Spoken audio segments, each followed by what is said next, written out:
Hi, this is Paul. I want to continue my treatment of Jordan Peterson's conversation with Geenstijl, his second one where they sum up 2018. In class one of Vervaeke's Buddhism and Cognitive Science, he runs the 9-dot problem. And I remember seeing this years and years ago and think outside the lines and all of that. One of the when he brought this up, part of me had an emotional reaction like, oh, not this again. I'm so tired of think outside the lines or think outside the box or all the different ways this is said. One of the things that Vervaeke says, though, here is that you can tell people to think outside the box and they still can't solve it. In other words, the point of the 9-dot problem is that we see through filters, we see through glasses. And these filters are constructed, and they're often socially constructed. And so he gets into this in class one, and of course I've talked about class one a fair amount in some other videos. Now the 9-dot problem as living life under the sun, and I get under the sun from the book of Ecclesiastes. And the secular box that holds us are all our materialist goods. Now I don't mean that in terms of money and simply materialistic goods, but all of the goods that materialism has given us. And so we look at all of our accomplishments and we're impressed by all of our accomplishments. And you can listen to Steven Pinker note how much better the world is and how much more money poor people have. And all of that is wonderful. The difficulty we have is what it seems affluence. For those of us who have been living now for maybe 2-3 generations in highly affluent societies, what this is doing to us. Now, the book of Ecclesiastes in the Old Testament is a thought experiment with secularism. That's often how I look at it. And vanity of vanities, all is vanity. Now, if you read the entire book, you get to the end of chapter 12, and vanity ends with duty. And finally, fear God and keep his commandments. That's the best you can do under the sun. That's the best that you can do in life as we know it. Now, obviously, the book of Ecclesiastes is a very ancient book, and it was written at a time where there was considerably less food security, considerably less political security, considerably less economic security. But again, the book is written from the perspective of an alpha male, from someone at the top of the heap. And this person denies himself nothing, and whether it's pleasure or whether it's wisdom or whether it's philosophy or in whatever realm he denies himself nothing, while all the time keeping his perspective, keeping wisdom, continuing to do the thought experiment, and he comes to the conclusion that life is a chasing after the wind. It's like smoke. You can't put your hand around it. And again, you can look at the Bible Project's YouTube treatment of the book of Ecclesiastes for some good overview of the book. But what's apparent that, okay, so now, according to a good number of people, and I certainly celebrate this, there's nothing to celebrate in terms of poverty, but the more and more people leave poverty, the meaning crisis is going to stalk us. The meaning problem stalks affluent humanity. Now, I've mentioned before that I never heard of a suicide in a Haitian bate. A bate is kind of a workers' community, usually outside the sugarcane fields where the Haitians were cutting Dominican sugar and picking Dominican coffee, most of these Haitians without legal status. And they had very hard lives, they had very brutal lives. We tend to simplistically imagine that life is about reaching your goals and finding security and really founding, because we're all seeking security, and most of us don't have that FU money that Eric Weinstein talks about, and so we're scrambling to pay the mortgage and not get into too much credit card debt and on and on and on and on. And we're doing this, and this, in fact, gives us meaning, although this chasing after the wind haunts us and stalks us. Well, what we're seeing happening in affluent society is that suicide rates go up. I've done suicides in a number of sermons. One of the places with the highest suicide rates is, wait for it, Silicon Valley. And you'd think Silicon Valley, they're at the top of the top right now. But San Jose High School had an alarming suicide rate of the children of the emperors of the information age. What does that say? What does that say about us? What does it say about humanity that you can gain all this stuff and lose yourself? Well, of course, someone said that. It was Jesus.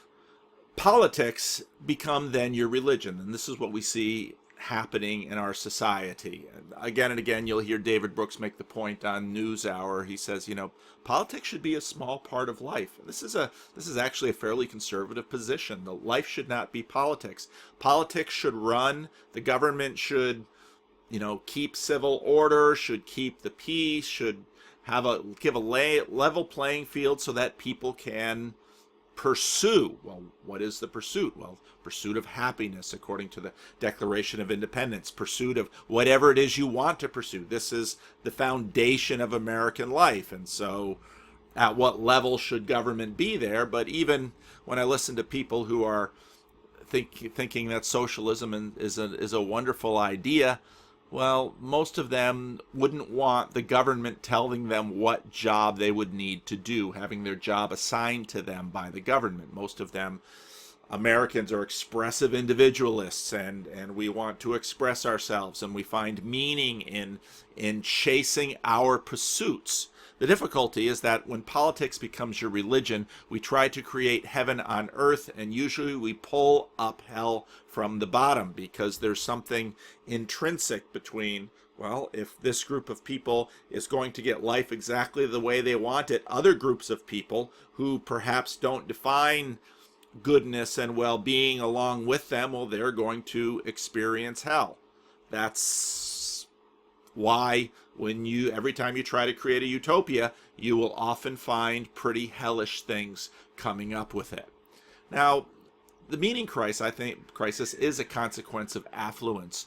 Jordan Peterson's thesis is that psychological experience of meaning is a result of taking voluntary responsibility for the sufferings of life. You turn to it voluntarily, and he looks at Jesus' crucifixion and resurrection as mythology which points to this truth. The affluent wealth reduces suffering on a large scale, on an unbelievable scale compared to much of human history. And you just Google Peter Kreeft's The Dark Side. Peter Kreeft opens that argument with this, noting that we've gotten rid of so many of the physical pains in the West only to open up ourselves to existential pain. And so the existential pain is nihilism. It's nothingness. It's, if there's meaning is at the top of the hierarchy for why we live, the meaning of life. It's more important than happiness. People will trade happiness for meaning any day. I always have trouble with phrasing those because of my dyslexia. I always get them backwards. But they'll say, yes, I will sacrifice happiness to have meaning. People do it all the time. Jordan Peterson says, so go out there and voluntarily confront your suffering. Clean your room. Sort out your life.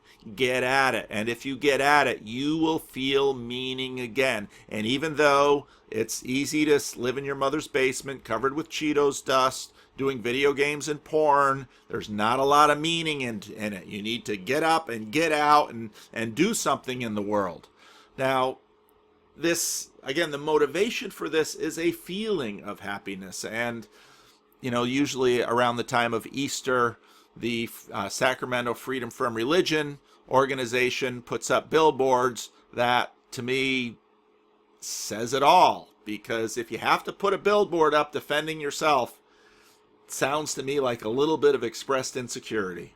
But God free, happy, and inspired by wonder. Will Scharf, Sacramento technology analyst, atheist. So as long as he has a feeling of wonder, a feeling of meaning, that's good enough, because actually in his worldview, that's all that can be had. And so actually, if we would someday invent a drug not just for happiness, which is cocaine, as Jordan Peterson keeps reminding us, but let's say a drug that gives us the feeling of meaning, well, then we can all sit in blissful couches. Well, actually, probably the drug that gives us a sense of meaning are video games, because video games are all about, and I play one video game pretty much, and that's Civilization. And I play Civilization, and I sit there and I work my little map, and I try and build my civilization, and it feels like meaning. But then at the end of playing it for 6 hours, sometimes I think, Now, why did I just play this game for 6 hours? Couldn't there have been something more meaningful to do than construct a little empire of electronic zeros and ones? If you haven't seen Jonathan Haidt's interview on the Rogan Experience, do so, because it's a masterpiece. I've really appreciated Jonathan Haidt for a long time. I discovered him back when he was talking about the built-in morality of our two political tribes, the right and the left.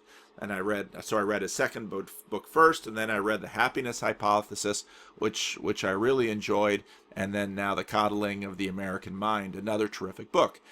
He notes that once we get our food security, once we have our housing security, once we have our economic security, and a bunch of these really basic instinctive securities nailed down, what we really compete for is status, and loss of status motivates us, and this is fueling the culture war and fueling the social justice movements. You gain moral status by pointing out the immorality of the oppressor, but the irony that will come upon you is self-righteousness, because this ironically makes you into an oppressor, and this is why the social justice camps so often eat themselves eventually, because no one can be pure enough. And in fact, in that worldview, there is no redemption, there is no forgiveness. All there is the defeat of your enemy. And so instead of having this competition on a very basic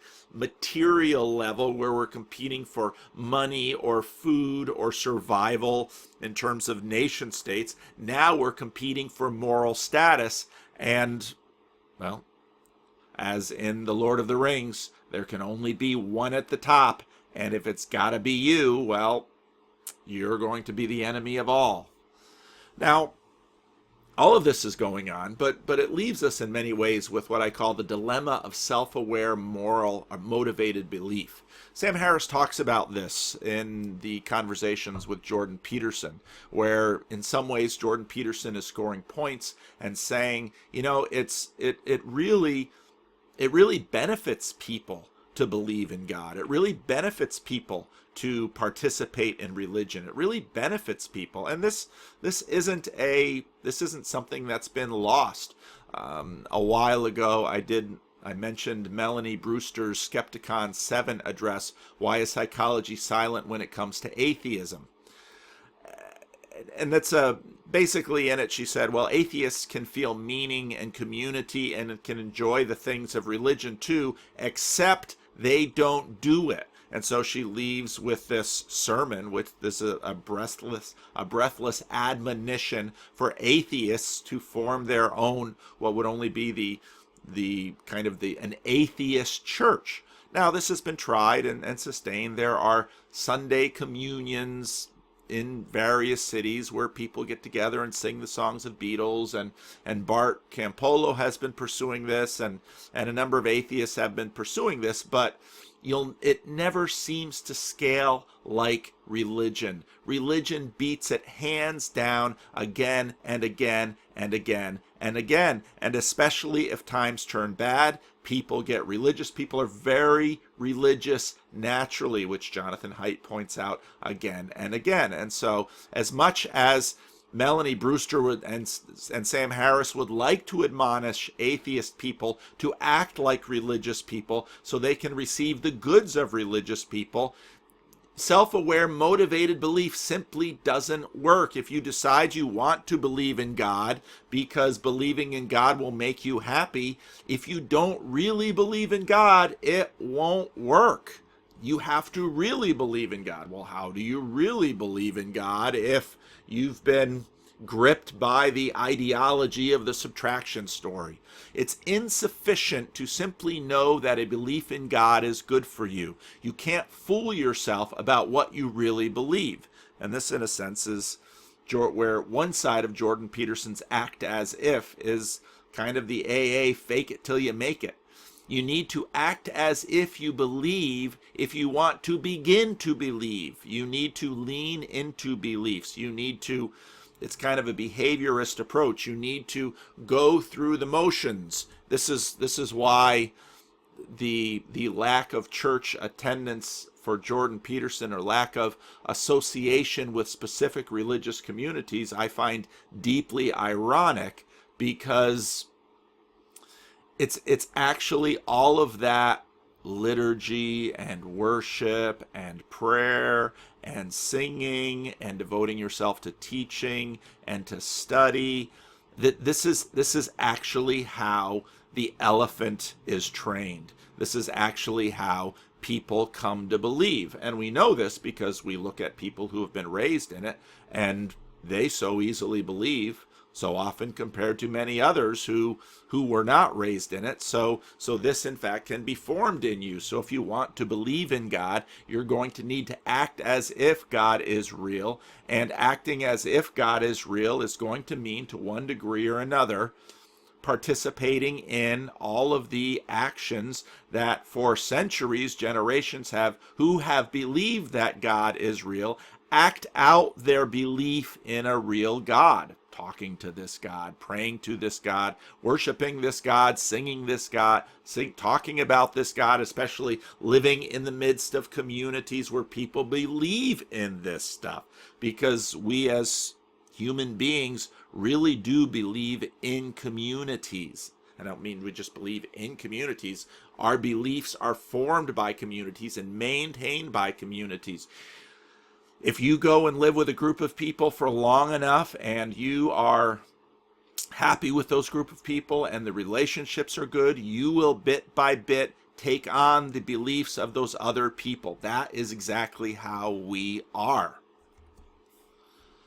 Now, I want to go back to, if I can say, Geenstijl, which, if you remember some of my early talks with Roland, I asked him, who are these people that are really interested in Peterson? And he said, now it's a really ironic choice, because Geenstijl, if my memory serves me, means something like no style or anti-style. And with the power of the Chrome browser, you can go to their website and Google will translate it for you if you don't know Dutch. I don't know Dutch. My friend John Van Donk knows Dutch very well. I know a lot of people who know Dutch well, but it basically means no style or anti-style, and it's a rather cynical blog, and they enjoy mocking, and I think it was my British friends used to say something like taking the piss out of. They enjoy doing this, and they're known for this, which for Roland was very interesting, that these people have this deep interest in Peterson. And it's almost like in cynicism that you come full circle. David Foster Wallace, I think is was very much someone who made this journey all the way around. And I remember when the latest Les Miserables movie came about, there was a lot of press coverage about the new sincerity. And if you listen to Akira the Don and the interview he did, I don't remember if it was with Rebel Wisdom. I think it was on Rebel Wisdom, but with someone else, how Akira the Don said, the new radicality is monogamy and being a responsible parent. One of the interesting things in listening to Jonathan Haidt and Joe Rogan. So here's Rogan, he's all tatted up and his head is shaved, and he's this comedian and he's color commentator for mixed martial arts fighting, and he's a guy who is open about his use of psychedelics. He smokes a joint with Elon Musk. He drinks. You would think that Joe Rogan would be a hippie father, but as you listen to him talk to Jonathan Haidt, well, he was a latchkey kid, and like many people that I've known who grew up with a little more chaos than he now, especially probably whoever his wife is. I don't know any of these people, so because the wives are usually the ones who domesticate the man. But when Jonathan Haidt is talking about, you got to let your kid walk home, and you got to let your kid get out there, and you got to let your kid do stuff. Now Jonathan Haidt has his daughter on a tether with the little phone watch and all of this kind of thing. But Joe Rogan there is now the conservative, and I don't let my kids go for sleepovers, and I'm really careful about that, and I don't want my kid being hurt. Well, there's, as Akira the Don said, there's the new radicality. Conservatism is the new radicality in the age of the children of hippies. And I've seen this all the time. Again, part of what drew me to the current culture war was just watching the history in my tiny little subculture in the Christian Reformed Church. I would often remember it was the biggest rebels from our sometimes smothering orthodoxy of Christian Reformed controlism, which was very deep and very pervasive. It was the kids who would cut class and go smoke behind the gas station across the street from the Christian high school. It was the kids who were known for doing pot. I mean, these were Christian kids in the Christian Reformed Church, very conservative church. It was these kids that were rebels, often that I noticed when they grew up became the most hard-lined conservatives. And myself, who was quite a compliant kid in high school, I didn't drink, I didn't smoke, I didn't do much bad stuff. I'm the one with high openness, and I'm the liberal. So where does that come from? So here you see Jonathan Haidt, and he's wearing his nice shirt, and he's a university professor, and he's written books, and he's an intellectual, and he's a liberal, and he's measured, and so on and so forth. And Joe Rogan looks like he doesn't let his kids go for sleepovers. He's not going to let his kid walk down the street, and you just watch these things flip and flip. And so here you see Geenstijl, if I'm saying it right. Here you see Geenstijl with no style, anti-style. They're going to mock people, and they're going to dox people, and they're going to out people, and they're going to be brutal with anyone who has any pretense. And then here, one of the editors, Gladiator is the movie of our times. Gladiator is as conservative and as traditional as you could possibly imagine. And so here they are loving on Jordan Peterson. It's the new sincerity. It's the new hotness of monogamy and playing it straight. Now it's interesting. I played quite a bit of the video actually last time, but the editor here from Geenstijl, and I don't remember his name, he basically says, he basically lays out Gladiator and says there's greater suffering than kind of the material suffering we have in this world. Now, that suffering would most commonly be described as spiritual suffering. And Peterson kind of begins as the college professor, and he's editing his paper, but he basically, as he continues to talk and process this, Peterson agrees seemingly 100% with this young man about Gladiator. Now, let's pick up a little bit of this here. I think the central implicit thesis throughout the whole movie is as follows: that no matter how powerful someone is, the pain of a man whose soul has been irreversibly corrupted far exceeds the pain of a righteous man whose wife and son have been murdered and who's been reduced to abject slavery. Which is really something to think about. So again, this is no style. These are the mockers. These are the cynics. These are the people that look at society and the world, and they are ready to out anyone's self-righteousness, which is probably why, as it comes round full circle, one of the things that you find in 20 years ago, 30 years ago, it was the Christians and the conservatives that were self-righteous. Well, now the left is more self-righteous than anyone could imagine.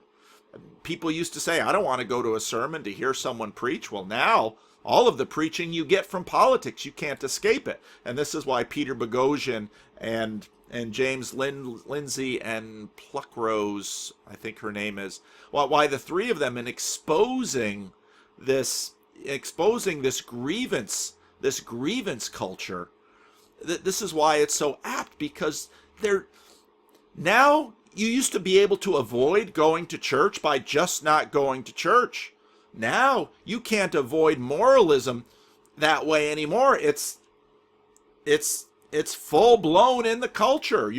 The politicians are moralists. And again, David Brooks says politics should be a little part of society. No, David Brooks is a moralist, but he's tends towards the classical conservative moralist. But now everyone's a moralist, and the state of California, we tell farmers how to raise their chickens, and we tell not because necessarily of, now I'm not an expert in this and someone will correct me in the comment section, not necessarily because of the health of the quality of meat that we're eating, but because of the happiness of the chicken. I only want to eat chickens that have had happy and fulfilling lives. Well, that's interesting.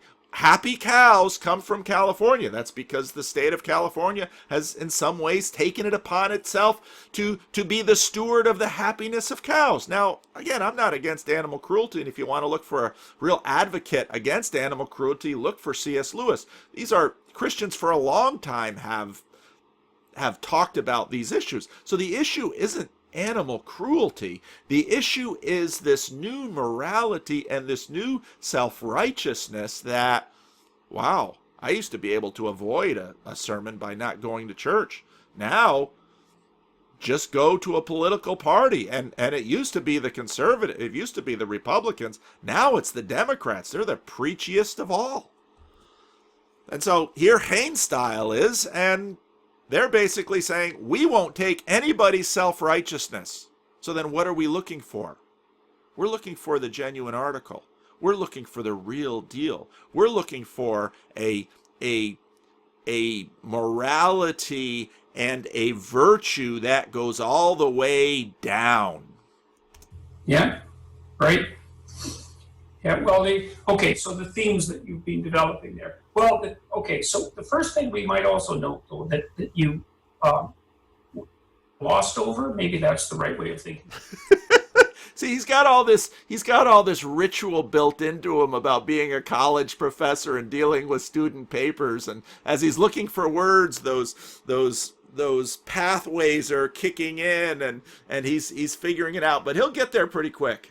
About it is that Maximus is a paragon of soldierly virtue, right? He's a physical combatant, a warrior. Yeah. He's dutiful. He serves his commander, but also serves the principles. More importantly, serves the principles that govern his commander. And he serves the principles more than the commander himself. And you can tell that because he chooses not to serve the new emperor, Commodus, because he doesn't believe that he abides by the proper principles. And Commodus, of course, also killed his own father, which means that he killed the principles by which the state, he's like the elder gods in the Mesopotamia. Now he serves, well, let's back it up and hear him say it again. Because he chooses more than the commander himself. He serves the principles more than the commander himself. And that's vital to this. And that has everything to do with the 9-dot experiment and thinking outside the box. You have to, in a sense, think above the box. You might look, if you're Maximus, you might look at Marcus Aurelius as your adopted father, which was common in the Roman Empire. You would adopt, Julius Caesar adopted the man who became Augustus Caesar. And Maximus always served something or someone higher than the old and new emperor. And that's why when the old emperor is killed or dead, Maximus can continue forward along that path. He has to serve something outside of the box that we see when we see the 9-dot experiment. In fact, we are always orienting ourselves outside of this box. Now, Viktor Frankl noted this in terms of Man's Search for Meaning. If you've never read Viktor Frankl's book, Man's Search for Meaning, you should definitely read it. It's an amazing book. But Frankl notes that who survives the camp? It's those who, in fact, have values that the camp cannot touch. They have goods that are outside of the material frame, and they prioritize this in their hierarchies above the stuff and the dog-eat-dog nature of the camp. Those are the ones who survive the camp. Now, you can look at this. Again, this is adaptive. This is the adaptive argument for religion, that religions evolve and religions succeed. And the reason we find pretty much natural humanity is 100% religious. The outliers are those that think they no longer need religion. But humanity naturally is 100% religious. So from an evolutionary argument, you say there must be an adaptive advantage, a competitive advantage to religion. Now, Brett Weinstein goes here and they says, yeah, but we have to then critique the religion. And you just have to begin to ask, what stage outside of you will you stand on to critique the religion? And that's exactly the point. You need something outside the square that you see when you see the 9 dots. You need something above, outside this world that you are perceiving in order to properly orient yourself in the world. That is what you should take away from the fact that religion, according to evolutionists, is an adaptive property that yields a competitive advantage, that religious people outcompete those who are not religious. Well, why? And certainly why, if you say that religion is somehow some archaic mythology that doesn't serve us. Now you get back to Jordan Peterson's argument that the best story wins. So now we get into a sense of not only are we, as cultures evolve, the stories of the cultures evolve. Well, what are the stories of the culture? The stories of the culture are the mythologies. When Geenstijl looks at Gladiator and this young man says, this is the movie for young men of our time, period. There's no other. What he's saying is, Gladiator is my religion. Gladiator speaks truth to me, but not just truth. Beauty. Why? On the hierarchy, beauty, people, just like people will say, I'll sacrifice happiness for meaning, people will sacrifice truth for beauty.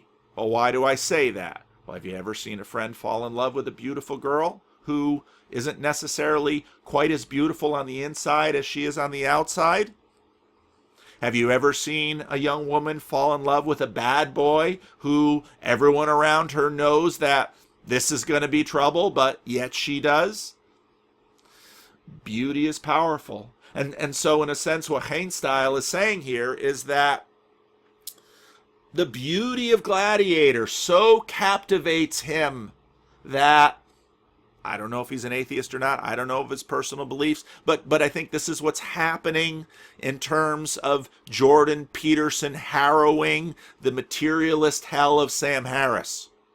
This is Jordan Peterson raiding the house of Sam Harris. I don't mean just Sam Harris, but this is Jordan Peterson eating the lunch of the materialist, because Jordan Peterson offers beauty. And people will exchange truth for beauty often. Now, truth, beauty, good, the true, the beautiful, they're, as Vervaeke and others, Peter Kreeft note, these are kind of the classic Greek triad. But this is what's happening. He's saying, I don't buy the self-righteousness of the new left. I don't buy the pretense of the old orders. I don't buy any of this. What do I buy? I buy the beauty I see shining through in the movie Gladiator. And there are certain deaths, certain pains that are greater than the pain of hunger, the pain of deprivation.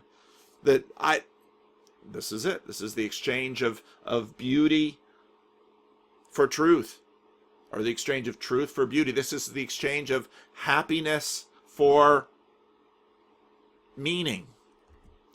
To have virtue, to experience meaning, you must serve something or someone outside the secular box, especially not simply your own self-interest. And again, now we have the problem that Sam Harris and Melanie Brewster talk about. But how can you believe it? How can you believe something outside the box? We have an existential crisis, and I know a number of you are having that crisis now because you feel drawn to believe in something outside the box, but you're not there yet. And you can't do it. And so you're wrestling. You're in the middle. I talk to people all the time in that middle.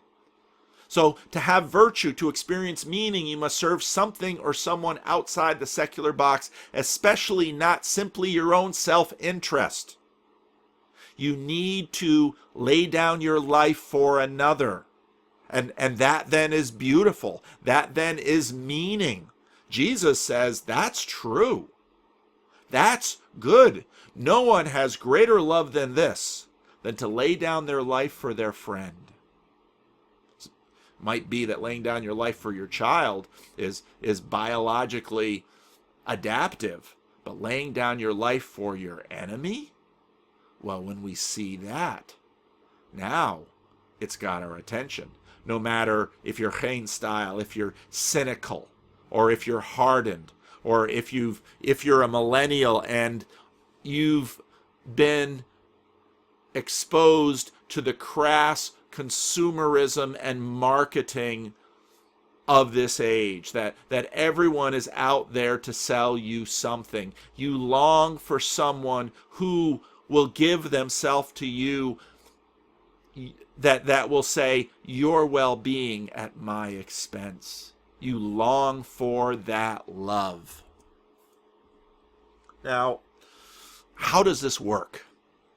C.S. Lewis talks about this, and he walks through this in the beginning of Mere Christianity. And those of you might not know that Mere Christianity is a book that he derived from some radio lectures that he was giving on the BBC during some very dark days in 1941 of the Second World War, where Hitler had cleaned out Western Europe.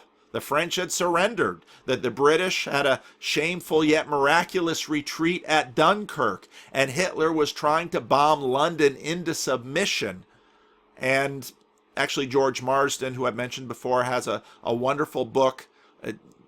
There's a series of book biographies. Often we have biographies about a person, but these are biographies about books. And George Marsden writes a wonderful biography on Mere Christianity.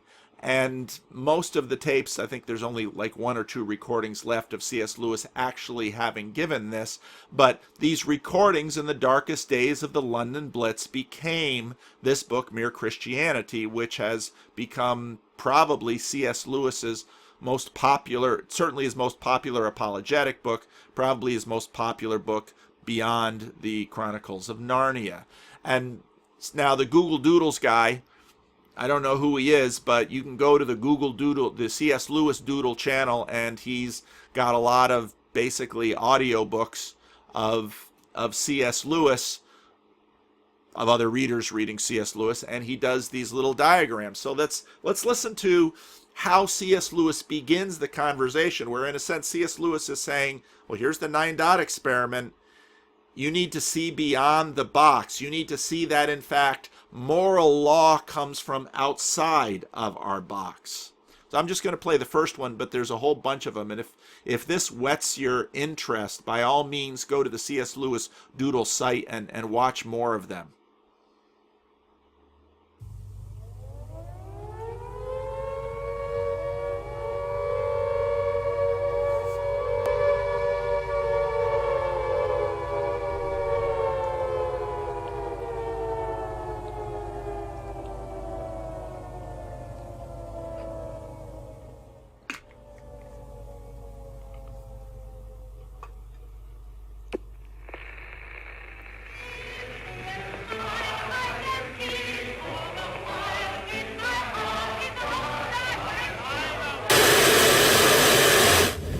Men vi har visshet i vårt sinn.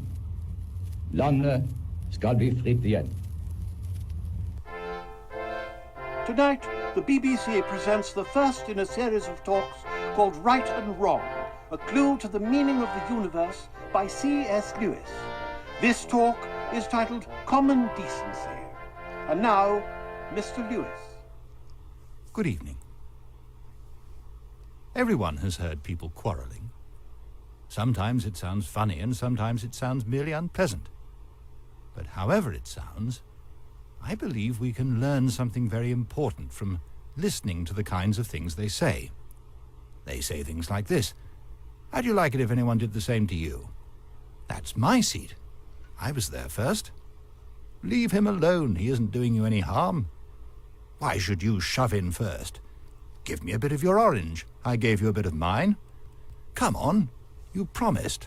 People say things like that every day. Educated people as well as uneducated. And children as well as grown-ups. Now, what interests me about all these remarks is that the man who makes them is not merely saying that the other man's behavior doesn't happen to please him. He's appealing to some kind of standard of behavior which he expects the other man to know about. And the other man very seldom replies, "To hell with your standard." Nearly always he tries to make out that what he's been doing doesn't really go against the standard, or that if it does, there is some special excuse. Listen to the Democrats and Republican fight about the government shutdown. This is the same thing. He pretends there is some special reason in this particular case why the person who took the seat first shouldn't keep it, or that things were quite different when he was given the bit of orange, or that something has turned up which lets him off keeping his promise. It looks, in fact, very much as if both parties had in mind some kind of law or rule of fair play or decent behavior or morality, or whatever you like to call it, about which they really agreed. And they have. If they hadn't, they might, of course, fight like animals, but they couldn't quarrel in the human sense of the word. Quarreling means trying to show that the other man is in the wrong, and there would be no sense in trying to do that unless you and he had some sort of agreement as to what right and wrong are. Just as there'd be no sense in saying that a footballer had committed a foul unless there is some agreement about the rules of football.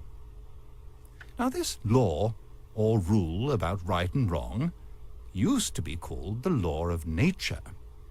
Nowadays, when we talk of the laws of nature, we usually mean things like gravitation or heredity or the laws of chemistry.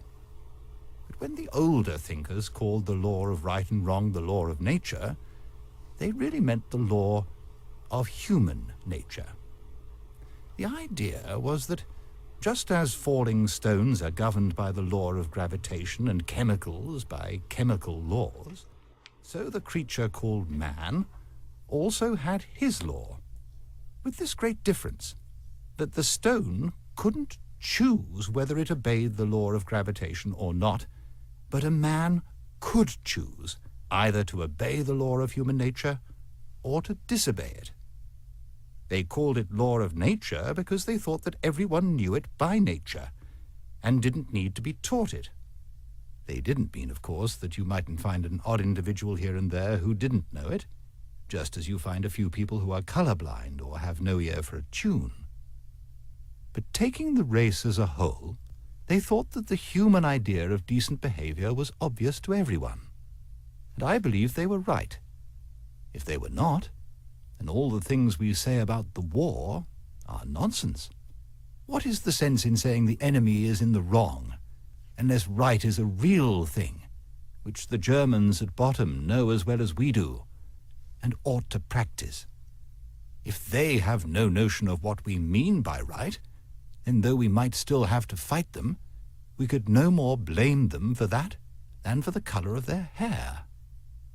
I know that some people say the idea of a law of nature or decent behavior known to all men is unsound because different civilizations in different ages have had quite different moralities. But this is not true. They have only had slightly different moralities. Just think what a quite different morality would mean. Think of a country where people were admired for running away in battle, or where a man felt proud of double-crossing all the people who had been kindest to him. Now, you can actually find anthropologists who will find tiny little tribes out there who believe some of these things.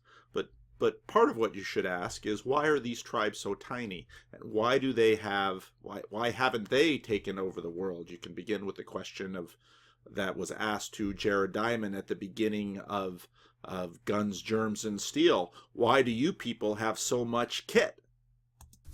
You might just as well try to imagine a country where 2 and 2 made 5.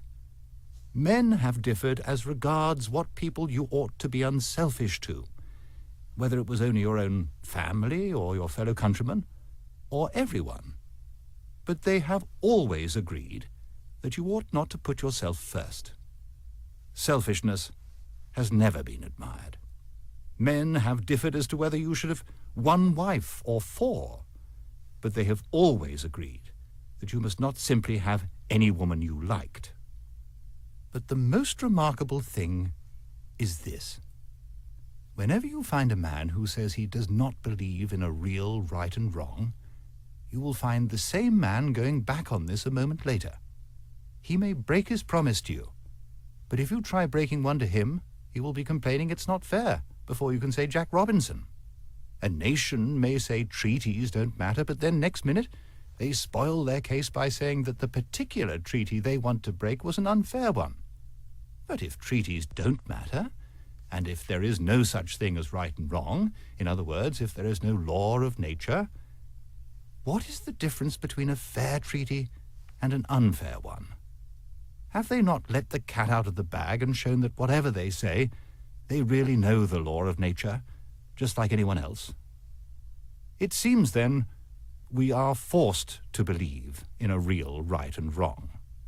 People may be sometimes mistaken about them, just as people sometimes get their sums wrong, but they are not a matter of mere taste and opinion any more than the multiplication table. Now, if we're agreed about that, I go on to my next point, which is this. None of us are really keeping the law of nature. If there are any exceptions among you, I apologize to them. They'd much better switch to some other station, for nothing I am going to say concerns them. And now, turning to the ordinary human beings who are left, I hope you won't misunderstand what I'm going to say. I'm not preaching, and heaven knows I don't pretend to be better than anyone else. I'm only trying to call attention to a fact. The fact that this year, or this month, or more likely this very day, we have failed to practice ourselves the kind of behavior we expect from other people. There may be all sorts of excuses for us. That time you were so unfair to the children was when you were very tired. That slightly shady business about the money, the one you've almost forgotten, came when you were very hard up. And what you promised to do for old so-and-so and have never done, well, you never would have promised if you had known how frightfully busy you were going to be. And as for your behavior to your wife, or husband, or sister, or brother, if I knew how irritating they could be, I wouldn't wonder at it. And who the dickens am I anyway? I'm just the same. That is to say, I don't succeed in keeping the law of nature very well. And the moment anyone tells me I'm not keeping it, there starts up in my mind a string of excuses as long as your arm. The question at the moment isn't whether they are good excuses. The point is that they are one more proof of how deeply, whether we like it or not, we believe in the law of nature. If we don't believe in decent behavior, why should we be so anxious to make excuses for not having behaved decently? The truth is, we believe in decency so much, we feel the rule or law pressing on us so, that we cannot bear to face the fact that we're breaking it, and consequently we try to shift the responsibility. For you notice that it is only for our bad behavior that we find all these explanations. It is only our bad temper that we put down to being tired, or worried, or hungry. We put our good temper down to ourselves. These, then, are the first 2 points I wanted to make tonight. First, that human beings all over the earth have this curious idea that they ought to behave in a certain way, and cannot really get rid of it. Secondly, that they don't in fact behave in that way. They know the law of nature, they break it. These 2 facts are the foundation of all clear thinking about ourselves and the universe we live in. Thank you.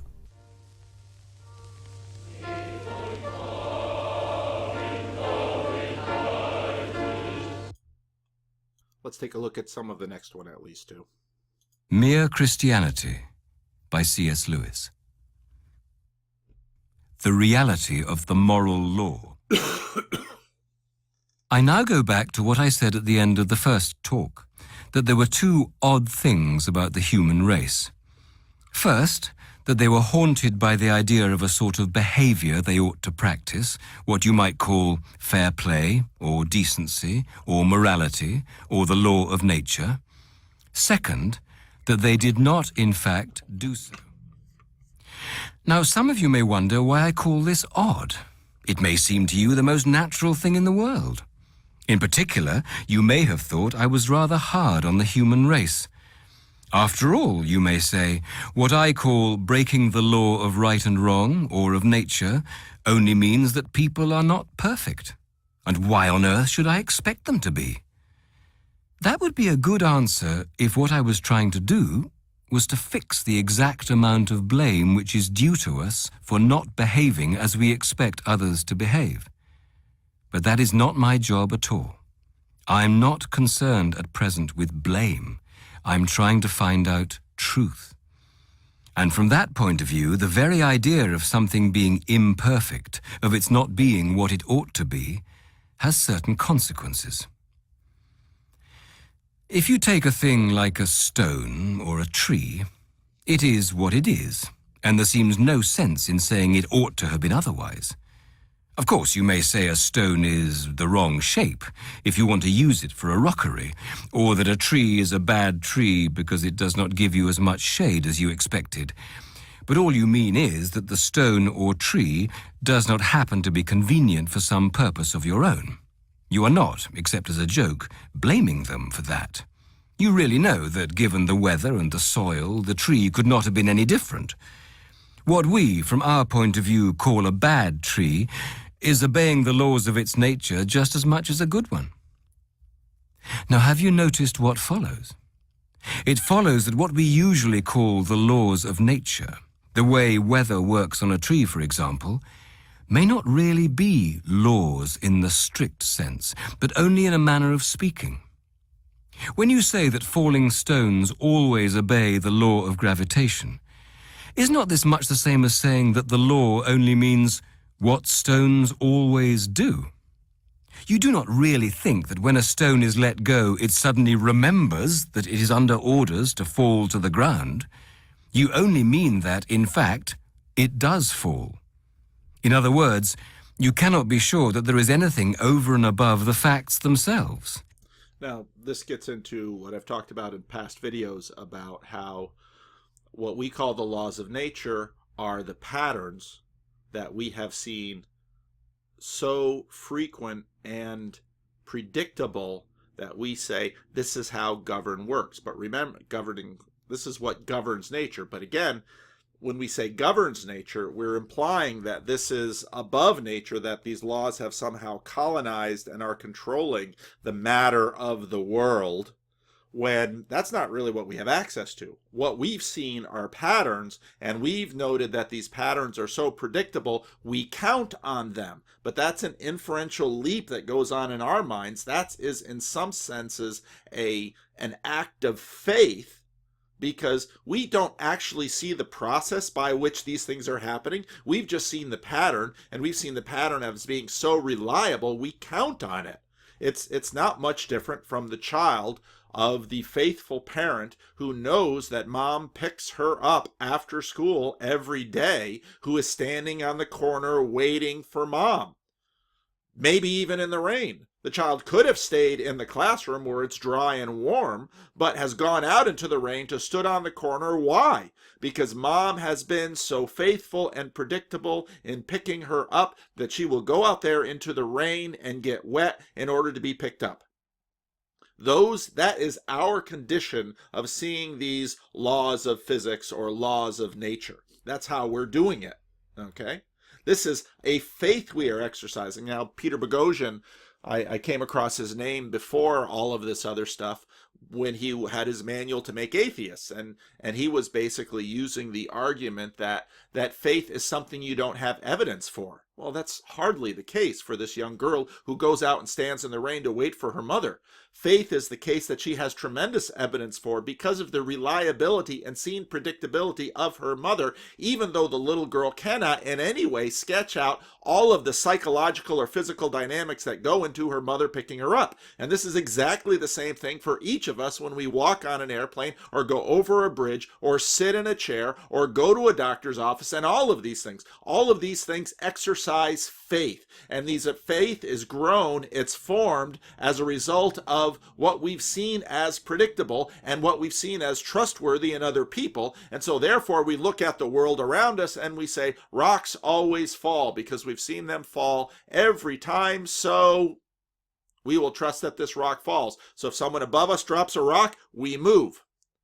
But we look at jet planes, which are far heavier than almost every rock we ever see put into motion by any human being, and we don't duck when we see a jet plane go over us. Why?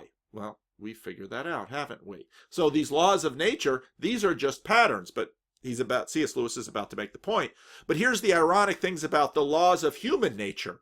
We see them broken all the time, yet we believe in them. In fact, we believe in them so strongly that even when we ourselves break it, we appeal to them against the other for our own status. Remember Jonathan Haidt, for our own status. This is the game we play. This is a very strange game. And again, my argument, don't lose sight of the larger argument I'm making through this video, that we have to see outside the box in order to do this. That the box says human beings are fallible and prone to betrayal and error.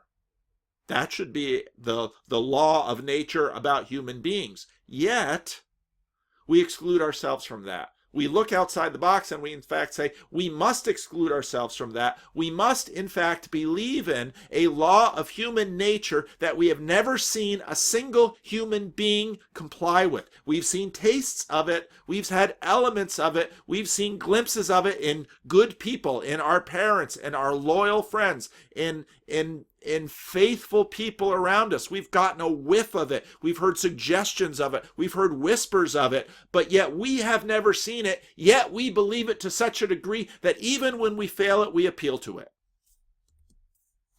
Any law about what ought to happen, as distinct from what does happen.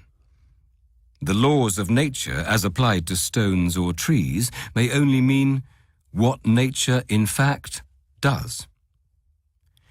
But if you turn to the law of human nature, the law of decent behavior, it is a different matter. That law certainly does not mean what human beings in fact do. For, as I said before, many of them do not obey this law at all, and none of them obey it completely. The law of gravity tells you what stones do if you drop them, but the law of human nature tells you what human beings ought to do and do not. In other words, when you are dealing with humans, something else comes in above and beyond the actual facts. Above and beyond, outside the 9-dot box that we see and say the world fits within. You have the facts, how men do behave, and you also have something else, how they ought to behave. In the rest of the universe, there need not be anything but the facts. Electrons and molecules behave in a certain way, and certain results follow, and that may be the whole story. As a footnote, I do not think it is the whole story, as you will see later. I mean that as far as the argument has gone up to date, it may be. But men behave in a certain way, and that is not the whole story, for all the time you know that they ought to behave differently. Now this is really so peculiar that one is tempted to try to explain it away. For instance, we might try to make out that when you say a man ought not to act as he does, you only mean the same as when you say that a stone is the wrong shape, namely that what he is doing happens to be inconvenient to you. But that is simply untrue. And it's cynicism. In a sense, that's Geenstijl.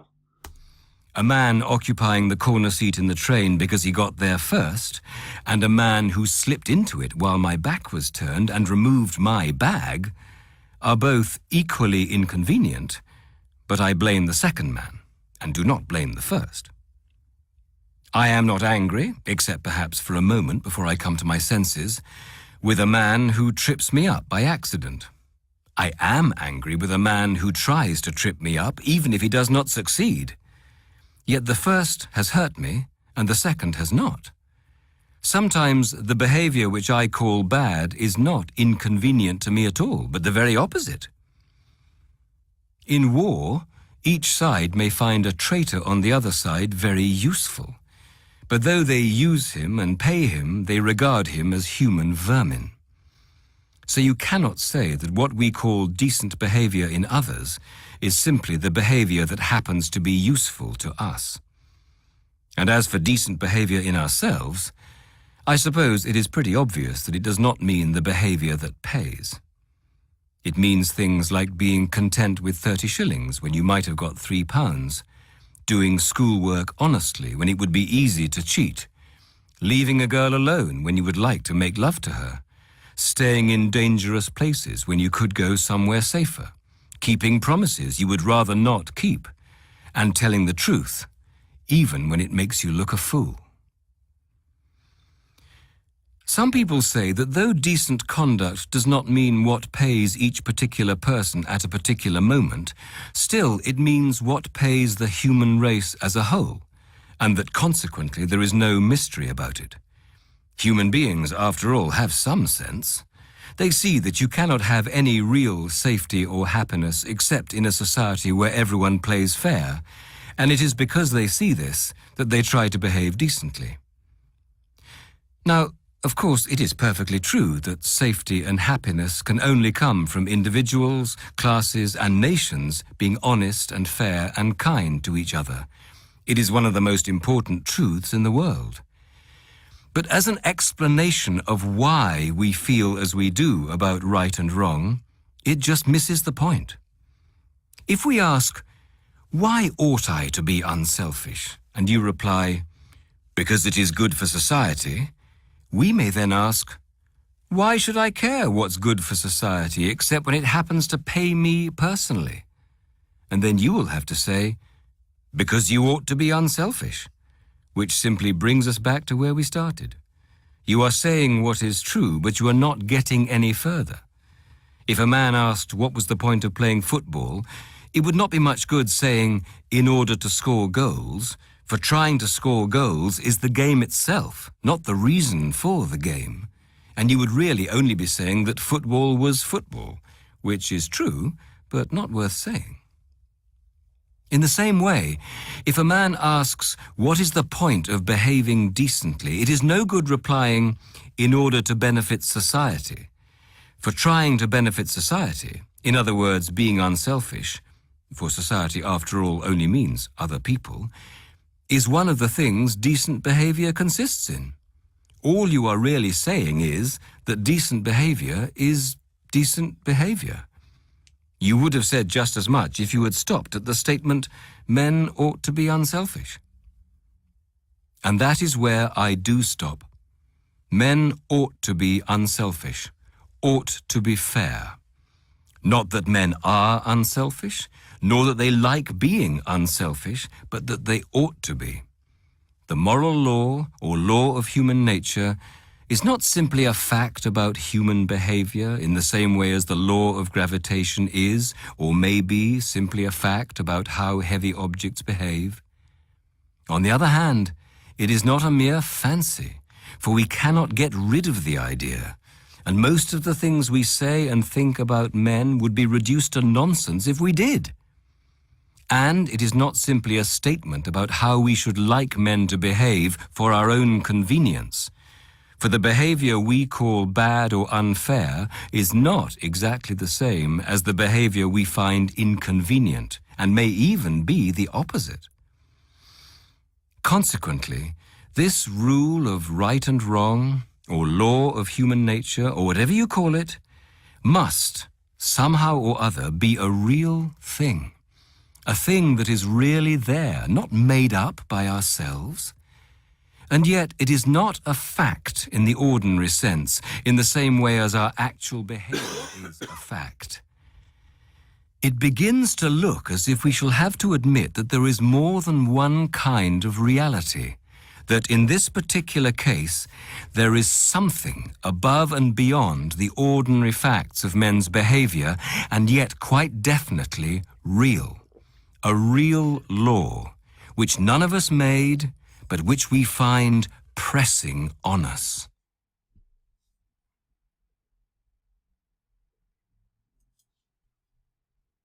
All right, just one more.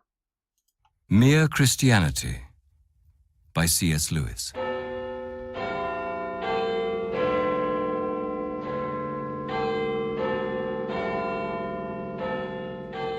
We have cause to be uneasy. I ended my last broadcast with the idea that in the moral law, somebody or something from beyond the material universe was actually getting at us. And I expect, when I reached that point, some of you felt a certain annoyance. You may even have thought that I had played a trick on you, that I had been smuggling Jesus in. Carefully wrapping up to look like philosophy what turns out to be one more religious jaw. You may have felt you were ready to listen to me as long as you thought I had anything new to say, but if it turns out to be only religion, well, the world has tried that and you cannot put the clock back. If anyone is feeling that way, I should like to say 3 things to him. First, as to putting the clock back. Would you think I was joking if I said that you can put a clock back, and that if the clock is wrong, it is often a very sensible thing to do? Notice Jonathan Haidt, talking to Joe Rogan, wants to call himself a 20th century man, not a 21st century man, because according to Jonathan Haidt, we reached an achievement in the 20th century that we have lost in the 21st. I thought that was very interesting, given our progressivisms. And I thought it was very interesting. So Joe, again, here's Joe. Joe's supposed to be the guy with the tats, the guy who's the radical, and the guy who's really doesn't want to have his kids do sleepovers and doesn't want to let them walk home alone, the guy who was the latchkey kid. And so here's Jonathan Haidt being, in a sense, the conservative and the radical at the same time. Funny how these things go back and forth. But I would rather get away from that whole idea of clocks. We all want progress. But progress means getting nearer to the place where you want to be. And if you have taken a wrong turning, then to go forward does not get you any nearer. If you are on the wrong road, progress means doing an about turn and walking back to the right road. And in that case, the man who turns back soonest is the most progressive man. We have all seen this when doing arithmetic. When I have started a sum the wrong way, the sooner I admit this and go back and start over again, the faster I shall get on. There is nothing progressive about... It's funny how often math illustrations come into C.S. Lewis's stories, because C.S. Lewis was famously terrible at math. C.S. Lewis didn't drive. He couldn't manage anything. He was in some ways, the quintessential useless professor. Being pig-headed and refusing to admit a mistake. And I think if you look at the present state of the world, it is pretty plain that humanity has been making some big mistake. We are on the wrong road. And if that is so, we must go back. Going back is the quickest way on. Then, secondly, this has not yet turned exactly into a religious jaw. We have not yet got as far as the God of any actual religion, still less the God of that particular religion called Christianity. We have only got as far as a somebody or something behind the moral law. Something that's outside the box we see from the 9 dots. We are not taking anything from the Bible or the churches. We are trying to see what we can find out about this somebody on our own steam. That, in a sense, is natural religion. And that's what I'm saying Jordan Peterson's project is. And I want to make it quite clear that what we find out on our own steam is something that gives us a shock.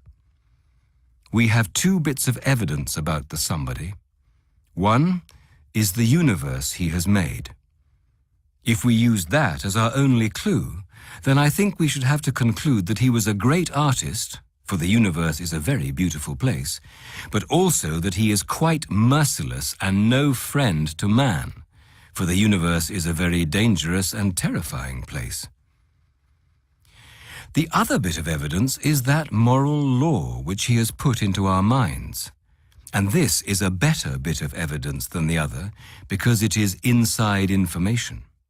Now, again, the moral law is something that we find ourselves not escaping from, that we might, again, as Lewis rightly says, we find many excuses for why we broke it. But even when we appeal to our enemies, again, watch the Democrats and Republicans bicker back and forth, quarrel back and forth about the wall. We need the wall. We don't need the wall is bigotry. You promised Mexico would pay for the wall, on and on and on and on. Watch them bicker. Watch what they don't disagree with is that somehow standards such as fairness and right and wrong should govern. Now, they might disagree about the interpretation of current events, but they don't disagree on the platform. And the question is, where does that platform come from? Well, we've developed that platform throughout history. Well, it's a funny kind of platform, and it's different from all the other natural laws. You'll find out more about God from the moral law than from the universe in general, just as you find out more about a man by listening to his conversation than by looking at a house he has built. Now, from this second bit of evidence, we conclude that the being behind the universe is intensely interested in right conduct, in fair play, unselfishness, courage, good faith, honesty, and truthfulness. All things which at regular points in our lives, in fact, do not help us but hinder us. And again, to get back to the movie Gladiator, why do we esteem Maximus so well? Because at the risk of his self, he puts others ahead of him. He puts his troops ahead of him. He puts his emperor ahead of him. He puts the values that he sees above the emperor, that he esteems Marcus Aurelius because he sees Aurelius as manifesting those values that are not, that even though Aurelius himself will betray them sometimes, he will follow Marcus Aurelius and not Commodus because, as Jordan Peterson just said, because Aurelius aligns with those values. Well, where are those values? We can only see them in the box within the 9 dots. But they must come from outside the box because every example that we see in the box is an imperfect copy of what we imagine we see outside the box. In that sense, we should agree with the account given by Christianity and some other religions that God is good. But do not let us go too fast here. The moral law does not give us any grounds for thinking that God is good in the sense of being indulgent or soft or sympathetic. There is nothing indulgent about the moral law. It is as hard as nails.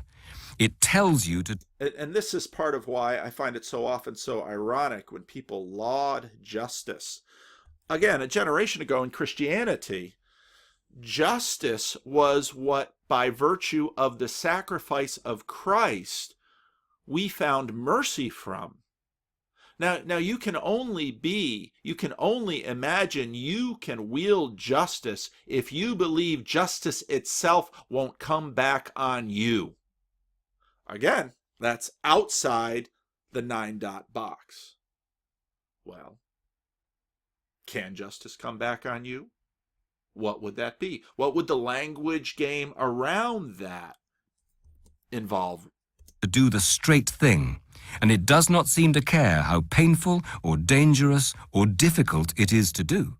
Look, he's going up a hill. He's got a boulder, not a cross. If God is like the moral law, then he is not soft.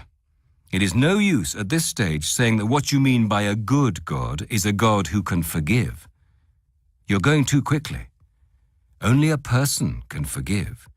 And we have not yet got as far as a personal God, only as far as a power behind the moral law, and more like a mind than it is like anything else. Now this gets into the irony of, I've been planning on doing a video about materialism, pantheism, and theism. Because here's the irony about, everyone likes to talk about karma. Does that sound attractive to you? Karma sounds wonderful. Conservation of moral energy in the universe, as I heard someone describe it. Well, and then when the Dutch football coach says, well, he believed in karma, and therefore children that were born with disabilities were paying for the sins of previous lifetimes. It's a perfectly reasonable statement to make if you believe in that worldview, something which a traditional Hindu wouldn't think twice about. And then Dutch society was horrified. Why? Well, because the Dutch have had a lot more built into them than mere karma. And their unconscious assumptions about who or what must guide the universe. Well, here's the problem that often happens with pantheism. Pantheism, because it's impersonal, is wielded by the personal. The personal always colonizes the impersonal. Okay, so who's running the person? But it may still be very unlike a person. If it is pure impersonal mind, there may be no sense in asking it to make allowances for you or let you off, just as there is no sense in asking the multiplication table to let you off when you do your sums wrong. You're bound to get the wrong answer.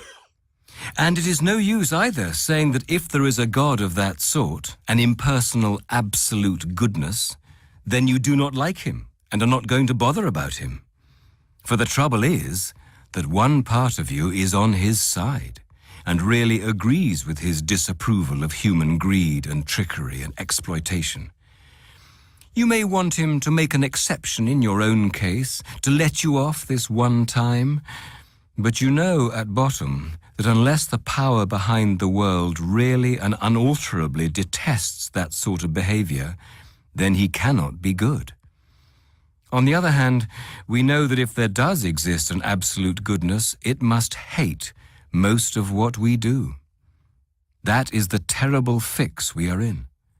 If the universe is not governed by an absolute goodness, then all our efforts are in the long run hopeless. But if it is, then we are making ourselves enemies to that goodness every day, and are not in the least likely to do any better tomorrow, and so our case is hopeless again. We cannot do without it, and we cannot do with it. God is the only comfort. He is also the supreme terror, the thing we most need and the thing we most want to hide from. He is our only possible ally, and we have made ourselves his enemies. Some people talk as if meeting the gaze of absolute goodness would be fun. They need to think again. They are still only playing with religion. Goodness is either the great safety or the great danger, according to the way you react to it, and we have reacted the wrong way. Now, my third point. When I chose to get to my real subject in this roundabout way, I was not trying to play any kind of trick on you. I had a different reason. My reason was that Christianity simply does not make sense until you have faced the sort of facts I have been describing. Christianity tells people to repent and promises them forgiveness. It therefore has nothing, as far as I know, to say to people who do not know they have done anything to repent of, and who do not feel that they need any forgiveness. It is after you have realized that there is a real moral law and a power behind the law, and that you have broken that law and put yourself wrong with that power, it is after all this, and not a moment sooner, that Christianity begins to talk. And I think this is part of the reason that Jordan Peterson is bread-pilling people. Because if you look at these stages, even though he's not using these words, that there's a real moral law, that there's a real right and wrong, that there's real value in the universe, and this real value can be known, and that at least there's God, number one, there's a functional thing behind, there's a functional thing outside the box. So maybe it's deeply within the box, maybe it's been generated throughout history in terms of evolution and the a priori structures that have developed in us since my lobster keeps falling, since the lobsters, and he needs some air. Gravity. That you have all of these things, and then he tells you, Jordan Peterson says, there's right and wrong here, and you are often not right. This isn't Jordan Peterson just, giving you a pat on the back and saying, you're a wonderful human being and everything you've done is great. Here's your participation trophy. Geenstijl wouldn't tolerate that for a minute. Neither does Joe Rogan. Yet Joe Rogan understands there's peril in the world. He's tasted it. So what about this world? When you know you are sick, you will listen to the doctor. When you have realized that our position is nearly desperate, you will begin to understand what the Christians are talking about. They offer an explanation of how we got into our present state of both hating goodness and loving it. They offer an explanation of how God can be this impersonal mind at the back of the moral law and yet also a person. They tell you how the demands of this law, which you and I cannot meet, have been met on our behalf, how God himself becomes a man to save man from the disapproval of God. It is an old story, and if you want to go into it, you will no doubt consult people who have more authority to talk about it than I have. All I am doing is to ask people to face the facts, to understand the questions which Christianity claims to answer. And they are very terrifying facts. I wish it was possible to say something more agreeable, but I must say what I think true. Of course, I quite agree that the Christian religion is, in the long run, a thing of unspeakable comfort. But it does not begin in comfort. It begins in the dismay I have been describing, and it is no use at all trying to go on to that comfort without first going through that dismay. In religion, as in war and everything else, comfort is the one thing you cannot get by looking for it. If you look for truth, you may find comfort in the end. If you look for comfort, you will not get either comfort or truth. Only soft soap and wishful thinking to begin with, and, in the end, despair. Most of us have got over the pre-war wishful thinking about international politics. It is time we did the same about religion. So that's the last one I'll play. Now, we have an innate experience of the moral law. Now, when I first time, often before I make one of these videos, I'll listen to one of Peterson's videos 3 or 4 times, because I realize I don't get it all right away, and I don't understand what he's saying, and it's too complicated, and I need time to listen to it and think about it and work it through and mostly slow down. And it was so interesting to me the first time I heard this, how he is going through conscience, and part of me was initially kind of rolled my eyes and thought, oh, conscience is so variable, conscience is so fallible, conscience is so formed by how we've been raised and what we've been brought up. Now, it's helpful to remember that the word conscience, con, is the Greek prefix with, and science, scientia, is knowledge. And so conscience, being privy to knowledge, being knowing, it's insider information. And so when I listened to what Jordan Peterson had to say about conscience, I thought, wow, this is quite C.S. Lewis-like if you read Miracles and you read Lewis on reason.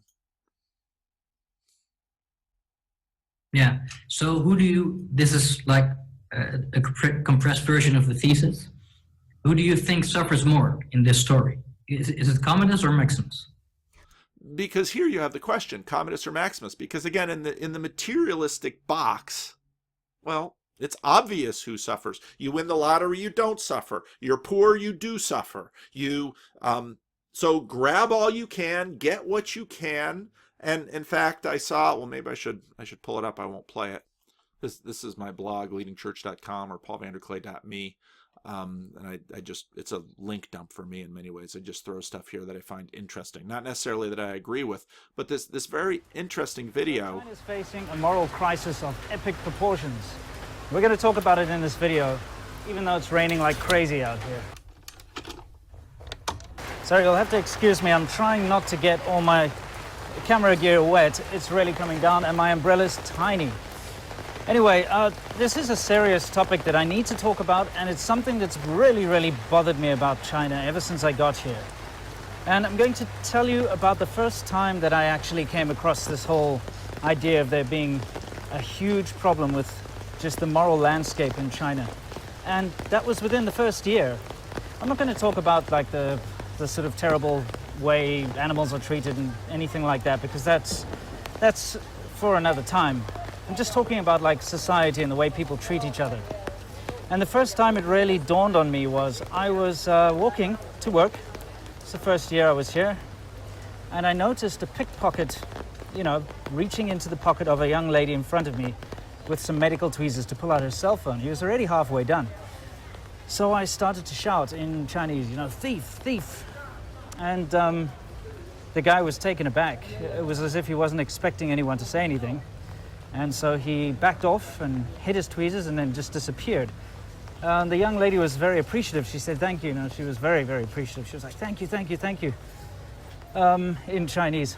But the thing is, when I went to go and tell my co-workers, I got to work and I was like, hey, I just stopped a pickpocket from stealing a phone from a young girl outside. They were all horrified. They were like, what are you doing? Don't do that. Don't ever do that again. I was like, what on earth is wrong with you people? Why should I not help someone who needs help like that? And they were like, no. Those thieves, they're kind of working gangs, and they've got other people watching them. And if you try to stop one of them from stealing, the other guys will beat you up or stab you or, all sorts of nonsense like that. Which, the only reason this kind of stuff is allowed to happen is because no one ever does stand up to them. Of course, it's been very difficult to try and figure out why this sort of attitude has developed. But it translates into every walk of life here. If somebody gets hurt, nobody wants to help them. And the reason they don't want to help them is because they're worried that they're going to be embroiled in a scam or some kind of a long-term thing where they have to pay for the person's medical fees. And there are a lot of people who do. Did you see that? She first kind of almost throws the child in front of the minivan, and then she herself falls. And it's like, you again, well, why are we so astounded by this? Why do we react to this? Well, this has been built into us. Well, what's it been? Well, it's our culture. Yeah, but is it also a moral law that we say transcends, that we say is higher up on the hierarchy above this layer, this very realistic layer of a degree of cultural relativism where we says, well, various cultures work things in different ways, and of course they do. But above this, there is in fact a higher moral law, and that moral law should be expressed in our actions and behaviors. So let me see. Let me get back to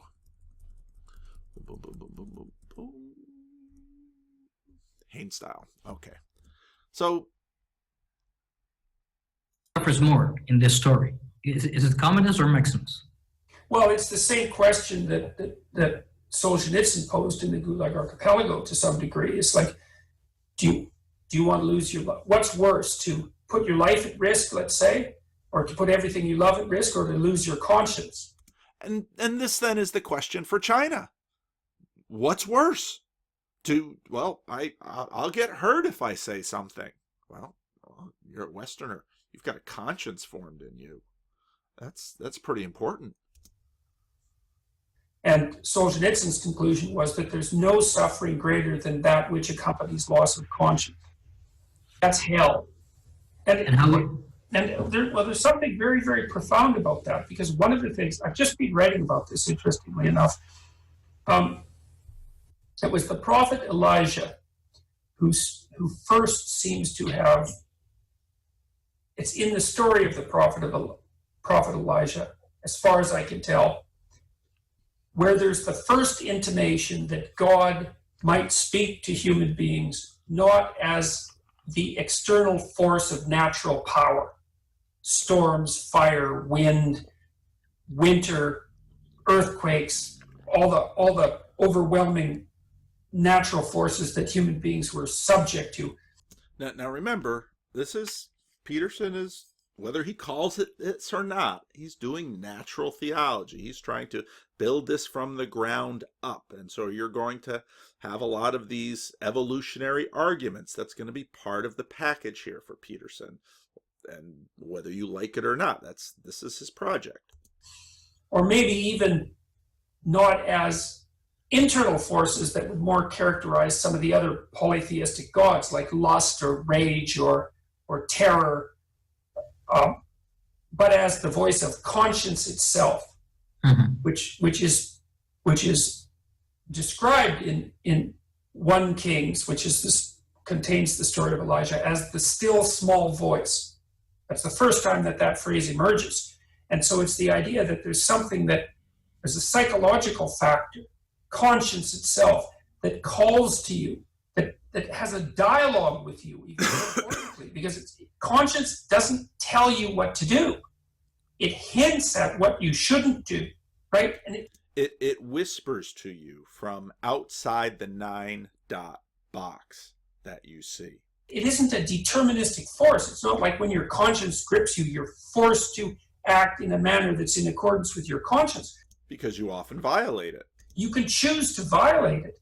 And so there's this idea that God transforms himself or becomes known as the voice of conscience, and that's the link between human beings and divinity itself. And I actually think this is a highly credible hypothesis. And let's say that, you need a powerful sustaining meaning to keep you from the bitterness of Cain, and that's to be found in the relationship with something of divine significance.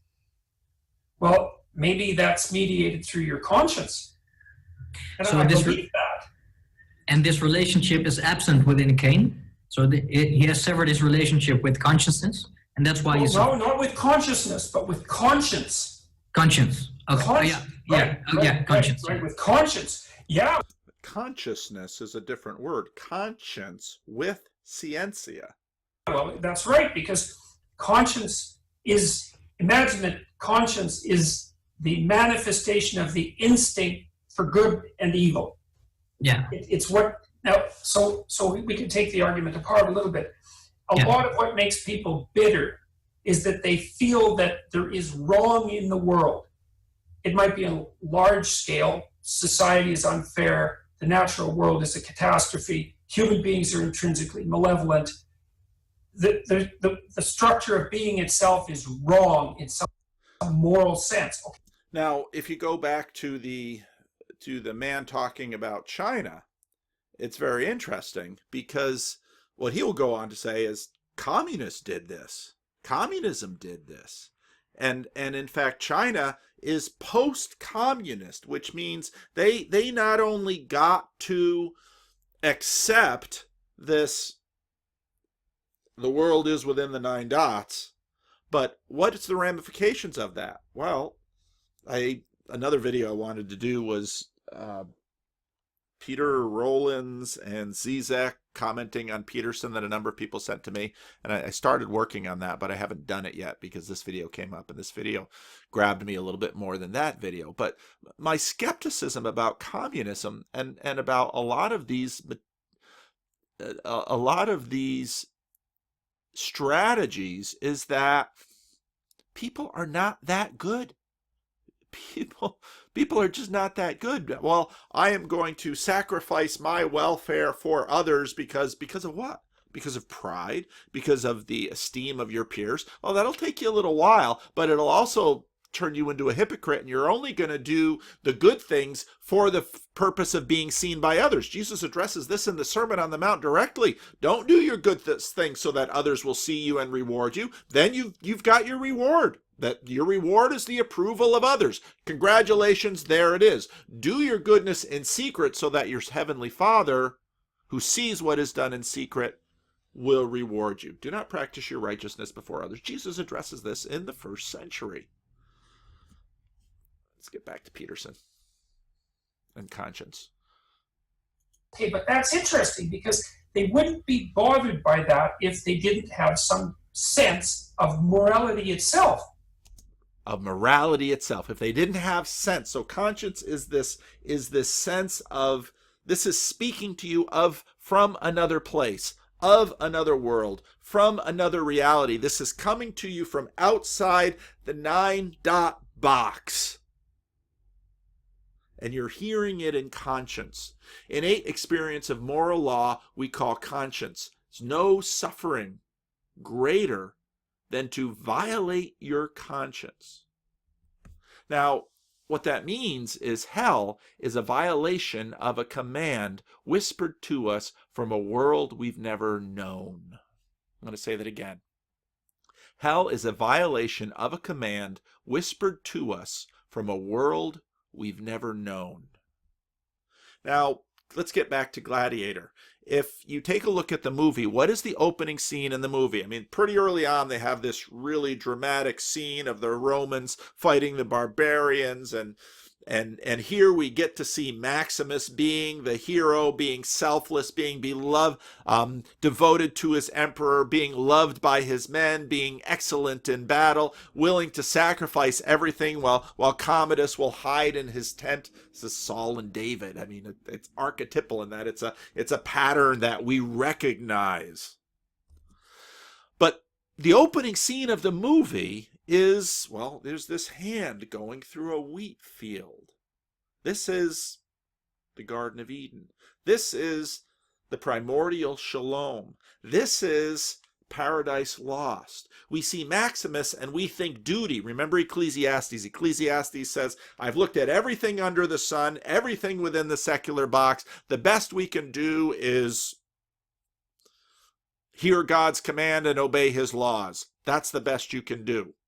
Okay, but even that, you need something from outside the box. Fulfill duty, responsibility, and you will experience meaning. Peterson is right.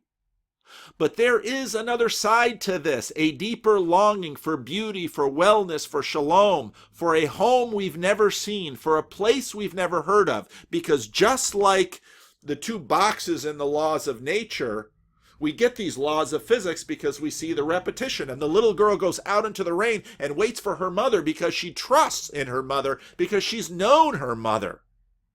But we have these intimations of another land that we've never seen, where people actually do the right thing always, because that's not this world, where outside of the age of decay, where things don't break down, where our beloved grandparents who have achieved something amazing and become heroes, where they don't grow old and decrepit and wither away and be hobbled by dementia and all of the things that robs us of our health and our youth. We imagine and we long for a place outside of the age of decay where truth will be common. And the Old Testament has beautiful passages about this. But we've never seen this world, just like we've never seen a perfect human being with our eyes under the sun. Now, the book of Hebrews talks about this. Now, faith is confidence in what we hope for and assurance of what we do not see. This is far from Peter Boghossian's idea that we have faith for made up stuff. And again, you can look at philosophy, and actually Paul Maxwell talks about some of this on a a video. Is it Maxwell or no? It's not. It's Vervaeke on, I think it's class 4. Talks about this, how what happens with Kant is we get this faith and reason. Well, actually, way before Kant, we get this faith and reason duality, and with Aquinas. So this is where you get your nature grace duality that gets built into some Roman Catholic medieval theology. Faith is confident in what we hope for, and assurance of what we do not see. This is what the ancients were commended for. By faith we understand that the universe was formed at God's command, so that what is seen was not made out of what is visible. That the really important things that conscience whispers to us is not the stuff around us. By faith Abel brought God a better offering than Cain did. By faith he was commended as righteous when God spoke well of his offerings. And by faith Abel still speaks, even though he is dead. He still speaks through the story. One of Jordan Peterson's favorite story. Jordan Peterson is popularizing this 11-line story of Cain and Abel. By faith, Abraham, when called to go to a place he would later receive as his inheritance, obeyed and went, even though he did not know where he was going. By faith, he made his home in the promised land like a stranger in a sovereign country. He lived in tents, as did Isaac and Jacob, who were heirs with him of the same promise. For he was looking forward to the city with its foundations, whose architect and builder is God. And by faith, even Sarah, who was past childbearing age, was enabled to bear children because she considered him faithful. She went out in the rain. Considered him faithful who had made the promise. And so from this one man, and he as good as dead, came descendants as numerous as the stars in the sky and countless as the sands on the seashore. Not just biological. God can raise up children of Abraham through faith. They're his children through faith. All these people were still living by faith when they died. They didn't see it. They did not receive the things promised. They only saw them and welcomed them from a distance, admitting that they were foreigners and strangers on earth. They were built for another place, and they knew it. What do you mean built for another place? Haven't I been talking about what the gospel really is the reconciliation of heaven and earth? People who say such things show that they are looking for a country of their own. If they had been thinking of the country they had left, they would have opportunity to return. Instead, they were longing for a better country. When Abraham got out of his mama's basement, he was looking for a country better than Canaan. Instead, they longed for a better country, a heavenly one. Now, heavenly there is an adjective. And this is what gets confusing. It's a quality as much as it's a geography. Because what the Bible looks for is the unification of new heavens and new earth. Therefore, God is not ashamed to be called their God. God is not ashamed of us, though we are evil, though we are sinful, though none of us, attain this moral standard. For he has prepared a city for them.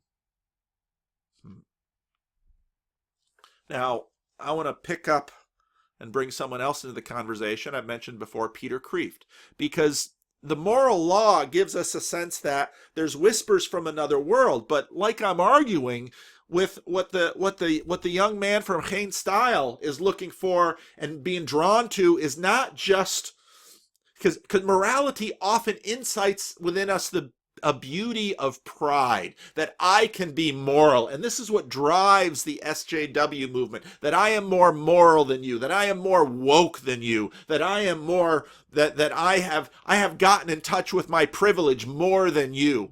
And how do I understand this? Because I've watched these games played within conservative religious communities my whole life. And underneath it is that we need a righteousness which is alien to ourselves, something that comes from outside the box, something that is gifted to us, not something we achieve. And so what drives us is not just pride about morality of being more upright than you, because that just drives us into self-righteousness, which is exactly what Geenstijl will will mock, because we rightly mock the self-righteousness we see in others, because we know we are duplicitous. We're putting on shows in other people. And so Geenstijl is going to tear it down. Well, what can't be torn down? Beauty. That's why Gladiator grabs them, because beauty is more foundational. Well, so C.S. Lewis starts Mere Christianity, and he starts talking about the moral law, but he's not talking about the moral law as if that is going to drive us somewhere we need to go. Because if the moral law is your driver, it will make you self-righteous. Because if you don't achieve the moral law, the weight of the law will crush you. And if you do achieve the moral law, you will look down on others. What you need is a beauty that will allow you to what? To love. To surrender my well-being at your expense, to sacrifice myself for another. This is what we see in Maximus, and this is what drives that young man. Well, let's bring in Peter Kreeft, because Peter Kreeft is an excellent guide to C.S. Lewis. And there are two things. You can find a lot of his stuff online in the peterkreeft.com audio/23_desire or peterkreeft.com/topics desire HTM, where he's going to lay out the argument from desire. Let's pull up. All right, here we go. But it's the third category of arguments from the will and good, that I think are the most fascinating. And there's two main ones. One is about the will's connection with morality, and the other is about the will's connection with happiness. The moral argument is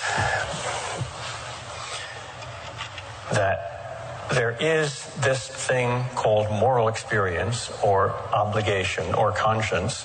That's data. If there is no God. And again, this is what C.S. Lewis has just been running through at the beginning of Mere Christianity. How do you explain that data?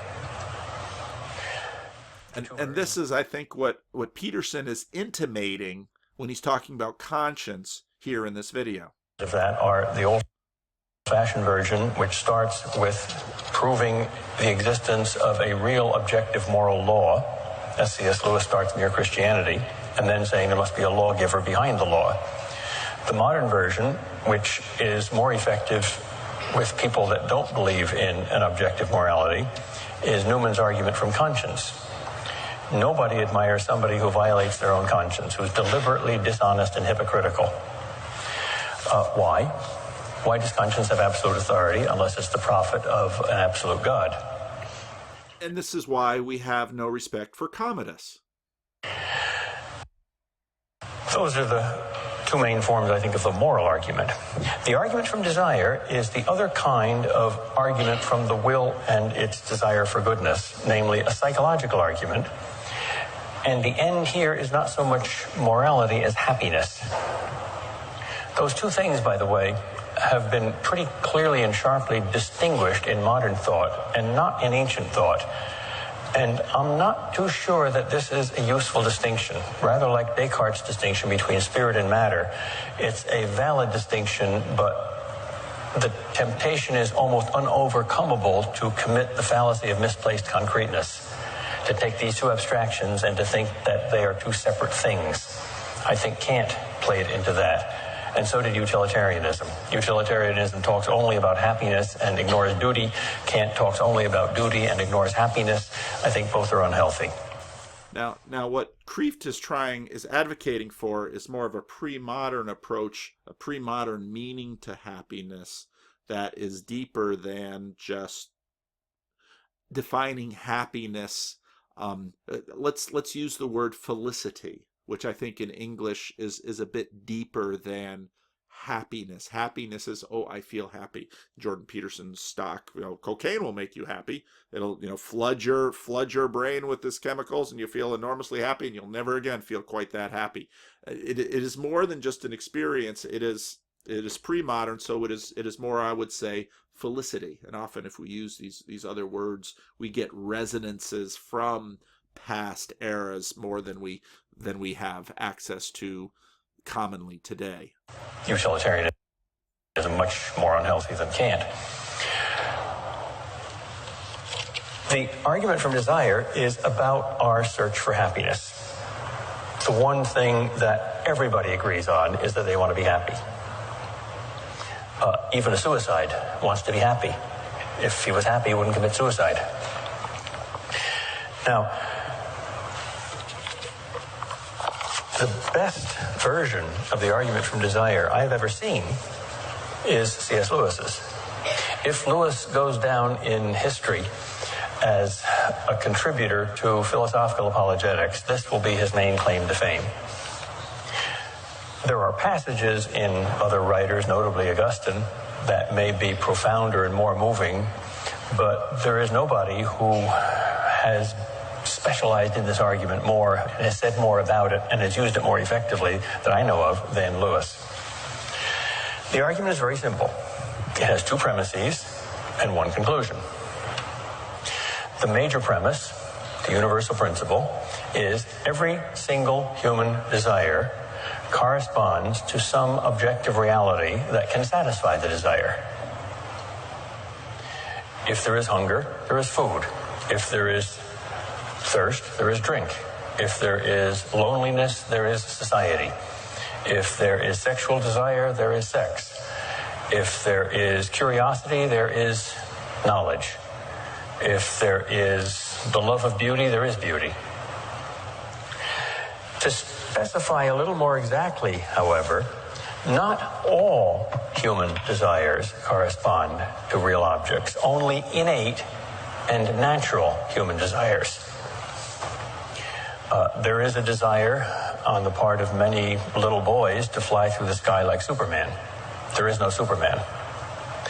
Here is a desire that doesn't correspond. Now, Jonathan Pageau might do a video on the existence of Superman, and yeah, it's a great video. Onto a real object, but it's not an innate desire. It's conditioned from comic books. And to show that it's not innate, all you have to do is ask if it's universal. Anything that's innate to human nature is found wherever human nature is found, in any time, place, and culture. Everyone admits that the desire for happiness is innate, and everyone knows that the desire for Superman is not. And very seldom is there a borderline case where you're not sure whether a certain desire is innate and therefore universal, or only conditioned and therefore not universal. Now, via Jordan Peterson, we might argue that there's an archetype of Superman that is more innate, and in fact, the reason little boys find Superman so attractive are because of some of these patterns that are out there that, so I don't love Kreeft's illustration here, but understand his point. So we're talking now only about innate and therefore universal desires, desires that come from human nature itself. Every innate desire corresponds to some real object. We always assume that. We would be exceedingly surprised to find any counterexample. We never have found any counterexample. I suppose we could imagine it. It's not just unimaginably self-contradictory, like 2 and 2 making 5. But suppose you took a rocket ship and you found a race of beings on some other planet that had no stomachs and couldn't digest any food, but they kept getting hungry. That would make no sense. Or suppose you found the Ents on some other planet, but there were only male Ents and no Ent wives, but there never were any Ent wives. They didn't lose them, they didn't die, they don't exist. So you... That's from Tolkien's Lord of the Rings, the Ents. You have here a planet full of Romeo Ents longing for Juliet Ents, which never existed and never will exist. You can't even write a decent science fiction story about that. It doesn't make sense. All right, so every innate desire corresponds to some real object. Premise 2. Among our innate desires, there's one that stands out from all the others and is radically different from every other, not by degree, but in kind. Lewis calls it Sehnsucht. In his autobiography, Surprised by Joy, he uses the word joy for this desire. That's tricky technical language. Joy usually means the satisfaction of a desire. In fact, an unusually deep desire. He uses the term in a technical sense to mean the desire itself, which is a little misleading and often misunderstood. The German word for it is Sehnsucht, deep, mysterious longing. There are two characteristics of Sehnsucht that distinguish it from all other desires. By the way, all this analysis is strictly non-religious. That is totally independent of any religious assumptions, any divine revelation, or any religious faith whatsoever. It's natural theology. For apologetics to work, you have to start where the unbeliever starts. So all this is checkable by your own ordinary human experience. Characteristic number one, this desire has never been satisfied. You want a kind of happiness that's deeper than you ever had, truer than you ever had, more beautiful than you ever had, more ecstatic than you ever had, a happiness that will never get boring. Nobody can imagine that. Unless you're a mystic, I don't even think you can imagine heaven that way. Take a piece of paper, put a vertical line down the middle, and write on the left-hand side all the things that you want to exist in heaven, and on the right-hand side all the things that you don't want to exist in heaven. And now wipe out the right-hand side and think about the stuff on the left-hand side and imagine that you're in this heaven of yours forever. How long would it take you to get bored?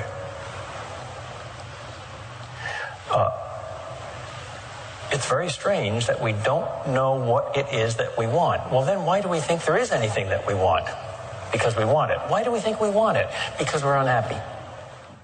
Oh, you say that's only because we're poor or stupid or oppressed. No, it's precisely when we're rich and smart and free that we feel this desire the most.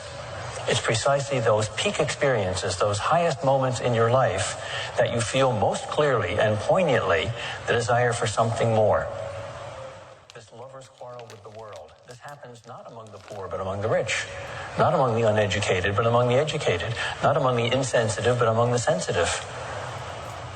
When you see the most remarkable natural beauty, or find the most complete human love or reconciliation, it's then when it looks most like a pointing finger, a prophet, an icon from heaven, a suggestion that there's something more. The perfume that you thought was its own end, when you get close to it, seems like the perfume from a beautiful woman who's unattainable, a goddess. Maybe it's much clearer if you put it negatively. Nothing in this world is totally satisfactory.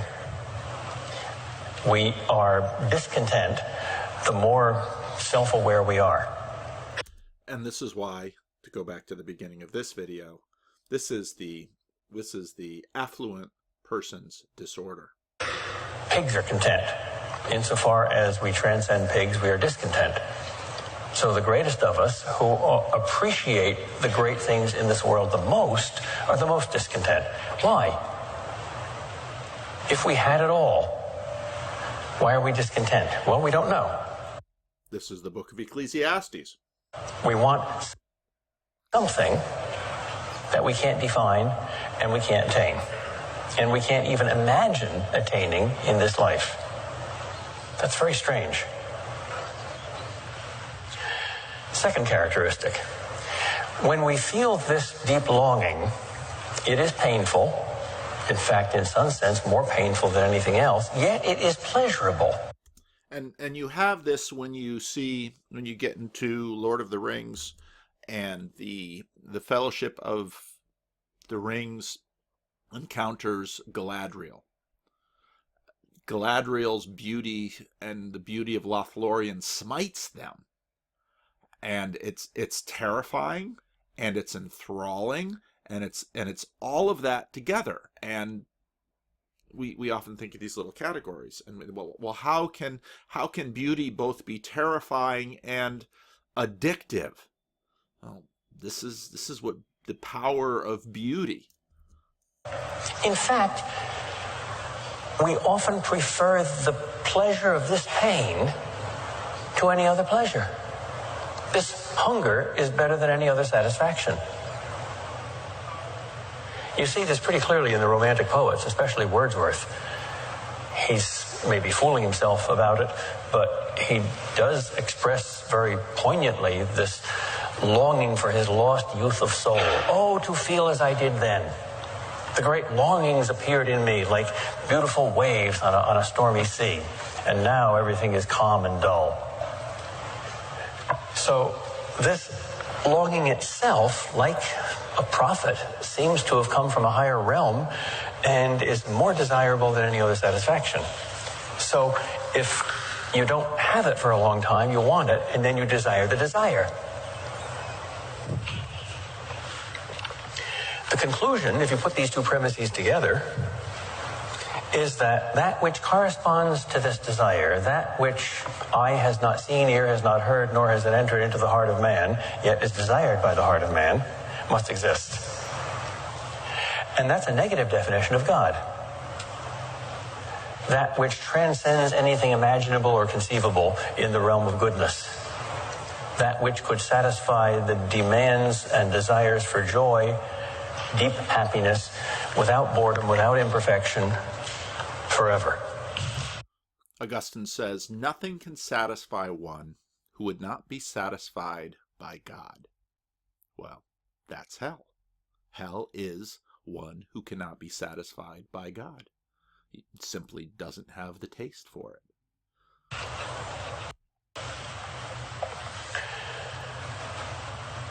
Lewis, I said, has the best texts on this. Let me give you 5, if you want to do some more reading. The clearest thing is the preface to Pilgrim's Regress, which is his earliest full-length published book, where he especially explains those 2 features more clearly than I have. The second is his autobiography, Surprised by Joy, a great book in itself, a sort of a 20th century Confessions of St. Augustine, although that's putting it into too high and palmy company.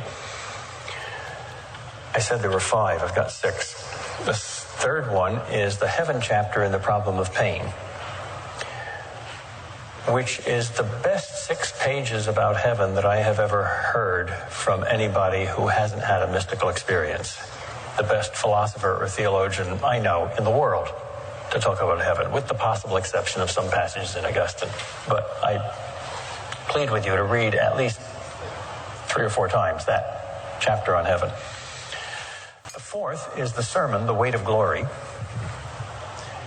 which is, I guarantee, 2 things. One, the first time you read it, you'll be intrigued and puzzled. And number 2, even the first time you read it, the ending of it will move you deeply and it will be unforgettable. 5, in Mere Christianity, the chapter on hope. And finally, Lewis's best book, I think, profoundest and best written, his novel, Till We Have Faces. The whole story, but explicitly about a quarter of the way through, just before Psyche's death or marriage or sacrifice, whichever it is. I deliberately left myself obscure so I don't spoil the plot if you've never read it before. How good is this argument? What are its pluses and what are its minuses? Let me give you 3 pluses and 2 minuses. And I'll stop it there. And again, if you want to listen to it, this file is available online. Peter Kreeft has a number of files like it, where he goes through a number of things. Now, what's interesting, and I didn't get all the way to the end of this because I had my conversation with John Vidonk, which I posted, and John Vidonk sent me an email and said, "Oh, I didn't know I was stepping on your time." I said, "Don't worry, John. It's all going to work out." Jordan Peterson on sacrifice. So here basically you've got this sense such, this desire, this both beauty-driven, painful longing for another world. And I think for Geenstijl, when they look at Gladiator, that's exactly what they see. It's this longing for another world, and this is so beautiful, so engaging. Will we take suffering? Yes. Will we take death? Yes. Is it beautiful? Yes. But it's so beyond. It's beauty and goodness and truth, and it's all coming together. And we say, what is my life worth in comparison to this? It's the pearl of great price. It's the summum bonum, the greatest good. It's not just the greater good, it's the greatest good. It's the thing that we will, although we love life, we're healthy, we have many gifts, we have much to live for, we say, this I will sacrifice my life for. And right there we begin to see. And this is exactly where Peterson is going. This is why I say this is the most potent natural theology of our generation. Perhaps Lewis was of his generation, but it's 2019. So here these two are gonna rev up, and we'll play it to the end. I understand that. Good. See, the problem with the identity politics types, as far as I'm concerned, is that their proclivity is always to sacrifice someone else. My well-being, my moral status at your expense. So, yeah, we will improve the world, and you're going to pay for it. The oppressor. And it's always externalized, the oppressor. But in the individuation process, you're the oppressor. You are the oppressor. Mm-hmm. And it's much, see. Why do I always end my sermons, misery, deliverance, gratitude? Why does the Heidelberg Catechism say, well, the first question and answer, what is your only comfort in life and in death? That I am not my own, but belong body and soul in life and in death to my faithful Savior Jesus Christ, who has fully paid for all my sins with his precious blood, and has rescued me from the tyranny of the devil. And he watches over me in such a way that not a hair can fall from my head without the will of my Father in heaven. This is the first question answer. Like, wow, that I am owned, I belong, I am beloved, I am. What is the second question answer? What do you need to know? I need to know how great my sin and misery are. Well, what do you mean by that? I need to know that there's a moral law, and I have fallen short of it. Well, what about the moral law? Is that the 10 Commandments? Is that the 613 commandments you can derive from the Torah in the Old Testament? Well, go back to, as Peterson does in this, the summary of the law that Jesus gives in Matthew 22. Love the Lord your God with all your heart, soul, mind, and strength. Love your neighbor as yourself. There it is. It's right there. Can you fulfill this moral law? No. If you attain it in your own mind, you will be self-righteous and you will look down on others. That's the SJW movement. If you fail it, it will crush you. That's karma. How can I be delivered from this? Well, what if someone was crushed by this, but he was innocent? And this is also the problem. This is something I really came to understand when I was writing the foreword for the new version of Solzhenitsyn's Gulag Archipelago. I was like, what's the problem here? Well, something has to be sacrificed to put the world right. Well, who or what is going to be sacrificed? Well, you better make the proper sacrifices or you won't establish the right relationship with the transcendent. Well, let's identify the evil as something external to us and sacrifice that. Well, what does that mean? Well, what it meant in the Russian Revolution was that everyone died, but more specifically, everyone was killed. They were made into a burnt offering to God, and it was inappropriate. It's like, well, if you're going to sacrifice because you have to, you sacrifice yourself, right? That's the crucifixion metaphor. And what you sacrifice is you allow those parts of you that are unworthy to die. You encourage them to die even. But we don't want to be foolish and say that that's merely a matter of pursuing your bliss, let's say in the Joseph Campbell manner, or maybe in the satirical. That's being a bit hard on Campbell, but it was an unfortunate phrase. Yeah. Because and he knew better, because he knew about the journey into the abyss. Yeah. The sacrifice is, even if it's partial, it's still a death.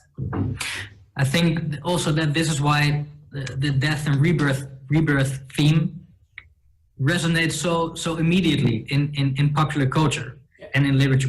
For example, Gandalf, who fell into the underworld, Yeah. he fought the Balrog, and then he emerged as Gandalf the White.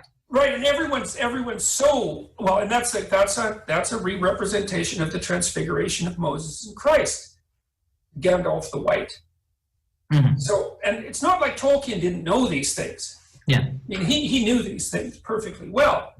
That's right, and it's such a relief. I remember when I was a kid reading The Lord of the Rings for the first time, I was so appalled when Gandalf disappeared, and so relieved when he appeared. It's like, oh no, Gandalf's gone. Like, it's the death of God, right? What are we going to do now that the great wizard has disappeared? Yeah. Yeah, and You can find in Peter Kreeft stuff quite a bit of stuff on Tolkien. it is a terrible trial, and you see that with Gandalf's experiences in Underworld. And he comes out white. Well, it's funny, he comes out white. White's interesting because white is the sun and white is purity, but white is also age, and to undergo those experiences is also to risk, well, the psychophysiological stress that whitens your beard and that grays your hair. I'm going to tweet out now. Jordan Peterson says white is purity. Yeah. Yeah. You're toast, man. No, but the thing is, you also see this in more shallow popular culture. Have you ever heard of Dragon Ball Z? No. It's kind of it was a cartoon. It's an anime, and you have these creatures. They're called Saiyans, and whenever they're warriors, and whenever they're in a fight with some eternal enemy, and the moment they're about to die, they can't. Their spirit and their body can't take anymore. They become Super Saiyans, which is they resurrect and they transcend. And their hair stands up and it turns yellow, and they get electricity all around them. So whenever they are about to die, that's when they transcend. So they have been completely destroyed, and that's when their transcendence occurs. And in the beginning, they can't control it. And it's interesting that this is shot through our culture. We don't leave this alone. We play with it, and we give it to children, and we say, well, here it is. And then as adults, we grow up and we say, oh, but that's just stories for children. Oh, but what do our hearts long for? And that's the theme that keeps the entire saga together, is this continual transcendence of the figure. It's one of the themes that I developed in Maps of Meaning, is that there's ways of construing yourself, like you construe yourself as who you are. That's a stable state, let's say. Who you are right now, that's me. And then that all falls apart. And then you construe yourself as the chaos that ensues when everything falls apart, and that's a state of hopelessness and nihilism. And then maybe you recover from that and you establish a new sense of order. Yeah. You say, well, I passed through the underworld and now I'm in a better place, and this is me, this better place. But then it's subject to fragmentation as well. And so what you learn is that you're not the order, no matter how compelling and secure and promising that order is. And you're not the chaos that ensues when that order is fragmented. And you're not even the reestablishment of new order. You're the process by which that transformation continually occurs. I would say you're the locus for the process. And in fact, this gets back to my assertion that we are stories. That's what we are. And that's where consciousness and matter intersect. And that's the process of death and rebirth. And that's what you identify with, is that ever-renewing process of death and rebirth. And that's the identification with Christ that the Christian narrative is aiming at instilling, at. And this is where I agree with what he just said. But here's the question, and this is the question he keeps pumping into: how big will this scale? Okay, so if you go to school and you get a bad grade, this is what, again, Jonathan Haidt is talking about in terms of a safety culture, coddling culture that, let's not let the children fail. No, they must fail, because it's this process, and where he says, we don't have this word that that is something to the fact that, well, give pregnant mothers peanut butter so that their children won't have peanut allergies. And what actually happens when we go to the gym is that we're tearing up in tiny ways our muscles and our bone, and so we lift heavy weights in order to be stronger, and in fact we grow stronger with this. And so this is death and resurrection. It happens in our muscles, and it happens in our bones, and it happens with our character. And so we need our children to go out and to fail in order that they may become strong and succeed. So that is death and resurrection. But it keeps scaling, and it keeps scaling up. And how high will it scale up? And of course, this is where Peterson keeps going with the question of the physicality and the individuality and the physicality of the resurrection. What are the limits of this scale? And Peterson says, we don't know, and he's right. But I would assert that this is what Christianity has always taught, that when Jesus comes, he says, touch my hands, touch my feet. And in fact, again, I think if you look at Colossians, or the book of Colossians, that First Corinthians 15 has the earliest resurrection story.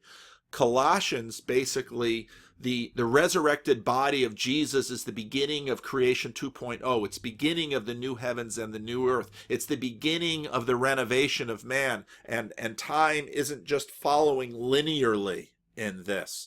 It has begun, and so you have these overlapping ages of the now and the not yet, and this is all standard Christian theology. But how much will this scale? And this is what C.S. Lewis talks about, and you can find it in the C.S. Lewis Doodles, The Grand Miracle. It's in 2 parts. It's in his book Miracles. But C.S. Lewis often took a lot of these ideas and rehearsed them in different places. But I should let Peterson finish. To the degree that something like that aims. Yeah. See, and to the degree that something like that aims, it's aiming after something. And this is where the world outside of the 9 dots, it's aiming beyond those 9 dots. The lines go past the 9 dots, and it's aiming at new heavens and new earth, and it's aiming at shalom. And this is where Gladiator comes in, because we can taste in Gladiator where all this is aiming at. Is this also the rope Nietzsche refers to, that man is a rope between beast and overman?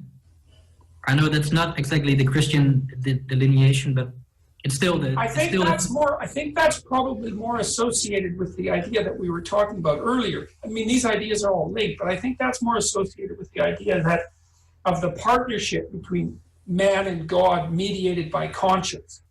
Mm-hmm. Exactly. Yeah, man is that intermediary figure. Yeah, We're exactly. an intermediary figure because we're moving towards the ideal, but we're clearly not that. Yeah. And that is a tightrope place, because moving towards the ideal is precarious, right? Because you're not the ideal and you can tumble at any moment. Yeah. And so there is a precariousness to our being psychologically and spiritually, as well as physically. That's part of the eternal crucifixion as well, is that constant vulnerability of being. Yeah. It's part of the burden of being human. Yeah. But the necessary burden, I suppose, in my more, I don't know, what would you call them? I don't know, you have these moments of thinking where they're more metaphysical. In my more metaphysical moments, I suppose, then I do see that God and man are engaged in a partnership to bring about the kingdom of God on earth, something like that. Right there. It's Genesis. It's Genesis, the image bearing of God. It's the Garden of Eden, and it's the goal. Thy kingdom, our Father who art in heaven, hallowed be thy name. Axial age divided, heaven and earth. Hallowed be thy name. Thy kingdom come, thy will be done on earth as it is in heaven. I'm working on Mark 1 this week for my sermon, the beginning of Mark 1, and Jesus announces the good news of the kingdom. Well, what does that mean? Well, the reign of heaven has come to earth. Dallas Willard goes into this again and again. The reign of heaven has come to earth, and we are his co-laborers, the Apostle Paul says. Now, you have to be careful with this, because you can very quickly slide off into Christian triumphalism, and actually a big element, at least in the churches, of this new ascendant morality is a triumphalism that says we are going to establish this utopia. And this is part of the reason why in Christian theology, the consummation is when it's finally completed. This is heaven to earthward. It's not earth to heaven. Natural theology has its place, but our finally our rescue comes from someone else. It comes from above. It comes from our hero, and it's in the actions of our hero that all of our actions gain their valence and their resonance. And it's to the degree that we are in alignment and to the degree that we reflect that hero and his work is the degree that we're recognized and our work has meaning, even though in this age so often it fails. That there's something about that story that's exactly right, that we should be struggling uphill with our burdens towards the highest possible ideal, and that there's something about that that's true. Now, one of my favorite scenes in the Lord of the Rings movies comes at the end of the two towers, where Gandalf has gone off to find the rest of the Rohirrim to come to Helm's Deep and rescue them. And Gandalf says, in the fifth day, think of Monty Python, Life of Brian, where 3 and 5 keep getting mixed up.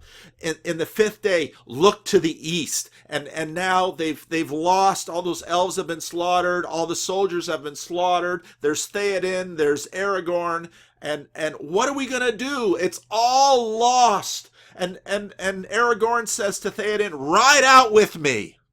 Ride out with me. We know that there is no chance we can win. There's way too many orcs. There's no chance we can win. There's no possible way that this can be redeemed. But let us go out together. And what a story it will be. And so then they go out and it's hopeless, and it's a little, they're cleaving their way between the orcs a little bit, and they look up in the sky, and where does their help come from? Gandalf is there with, I forget his name, you'll put it in the comment section. Gandalf is there with the rest of the Rohirrim, and they ride down the hill, and the sun is behind them, and Gimli blows the horn, and it's the second coming. It's Gandalf the White now comes and saves them, and this is the story. And so all that we do in this world, you know, I know some people say, well, you should stop talking about the little things. And when I do talk about the smallness of my church and the insignificance of my ministry, and yeah, is it a humble brag? Yeah, there's some of that there, but a lot of it is true, because all of our work, whether you're Bill Hybels in a Chicago mega church or you know, whatever you are, it's always a mixed bag, and it's always mired by sin, and it's always corrupt, and it's always too small, and it's never enough. And that's what life is in this world. But it's the resonance, it's the alignment, and it's the faith and trust of looking for that kingdom. And Abraham and Isaac and Jacob and Abel never saw that which they longed for. And that's why the book of Hebrews says it. And it's encouraging that the first century Christians, you don't know, you don't have it. I understand that. The beginning of the book of Revelation, where John is castigating and talking to the 7 churches of Asia Minor. And in a sense, he says to these churches, you will overcome the world. And at the end of the first century, that's just crazy talk. And then it happens. And this is the Christian life. And we die as failures. My father, you know, the church that my father poured 36 years of his life into, small and tiny and struggling amongst poor people.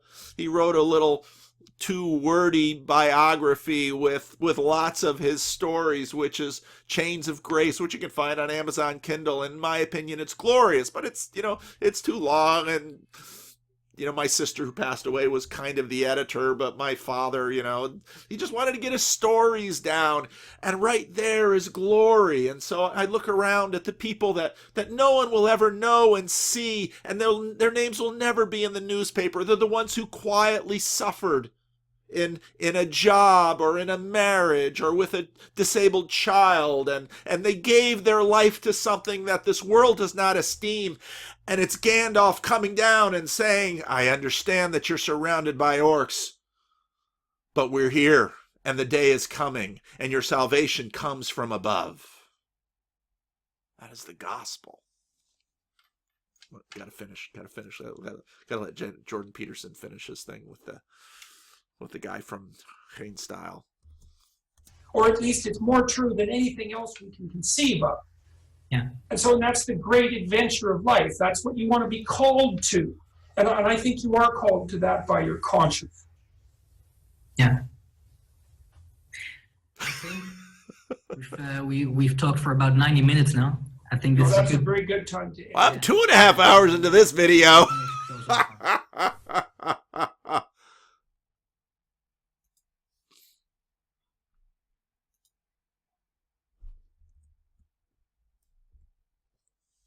What if this is all just bollocks? What if this is some just so story, just made up story? What if there is no other world? What if beauty has no source or destination? What if beauty is just something that our brains feeling satisfied that we see pattern? What if all those who sacrifice did so in vain, as they so often do under the sun? What if it all just ends in the heat death of the universe? You might not see it, but your brain does, says Mr. Plinkett, and the nihilism creeps in. And we say, is this all there is? Can this be all there is? So I looked at, how does Gladiator end? These cynics, these mockers at Geenstijl. No, you can't live there. You've got to know it. So of course, well, watch the movie. When she's running to the fallen body of Maximus. There was a dream that was Rome. And he sees the Elysian fields. He sees the ripe wheat that he was running his hand through in the montage at the very beginning of the film. He sees his slaughtered beautiful wife and boy.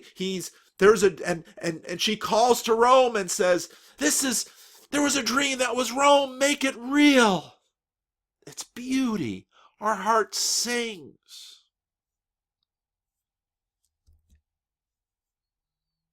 And such. It's beauty that smites. It's beauty that terrifies us, but we can't get enough of it, and we must have it. There was a dream that was Rome. So, what will you live your life for? That's the question. Not quite 2.5 hours. Leave a comment.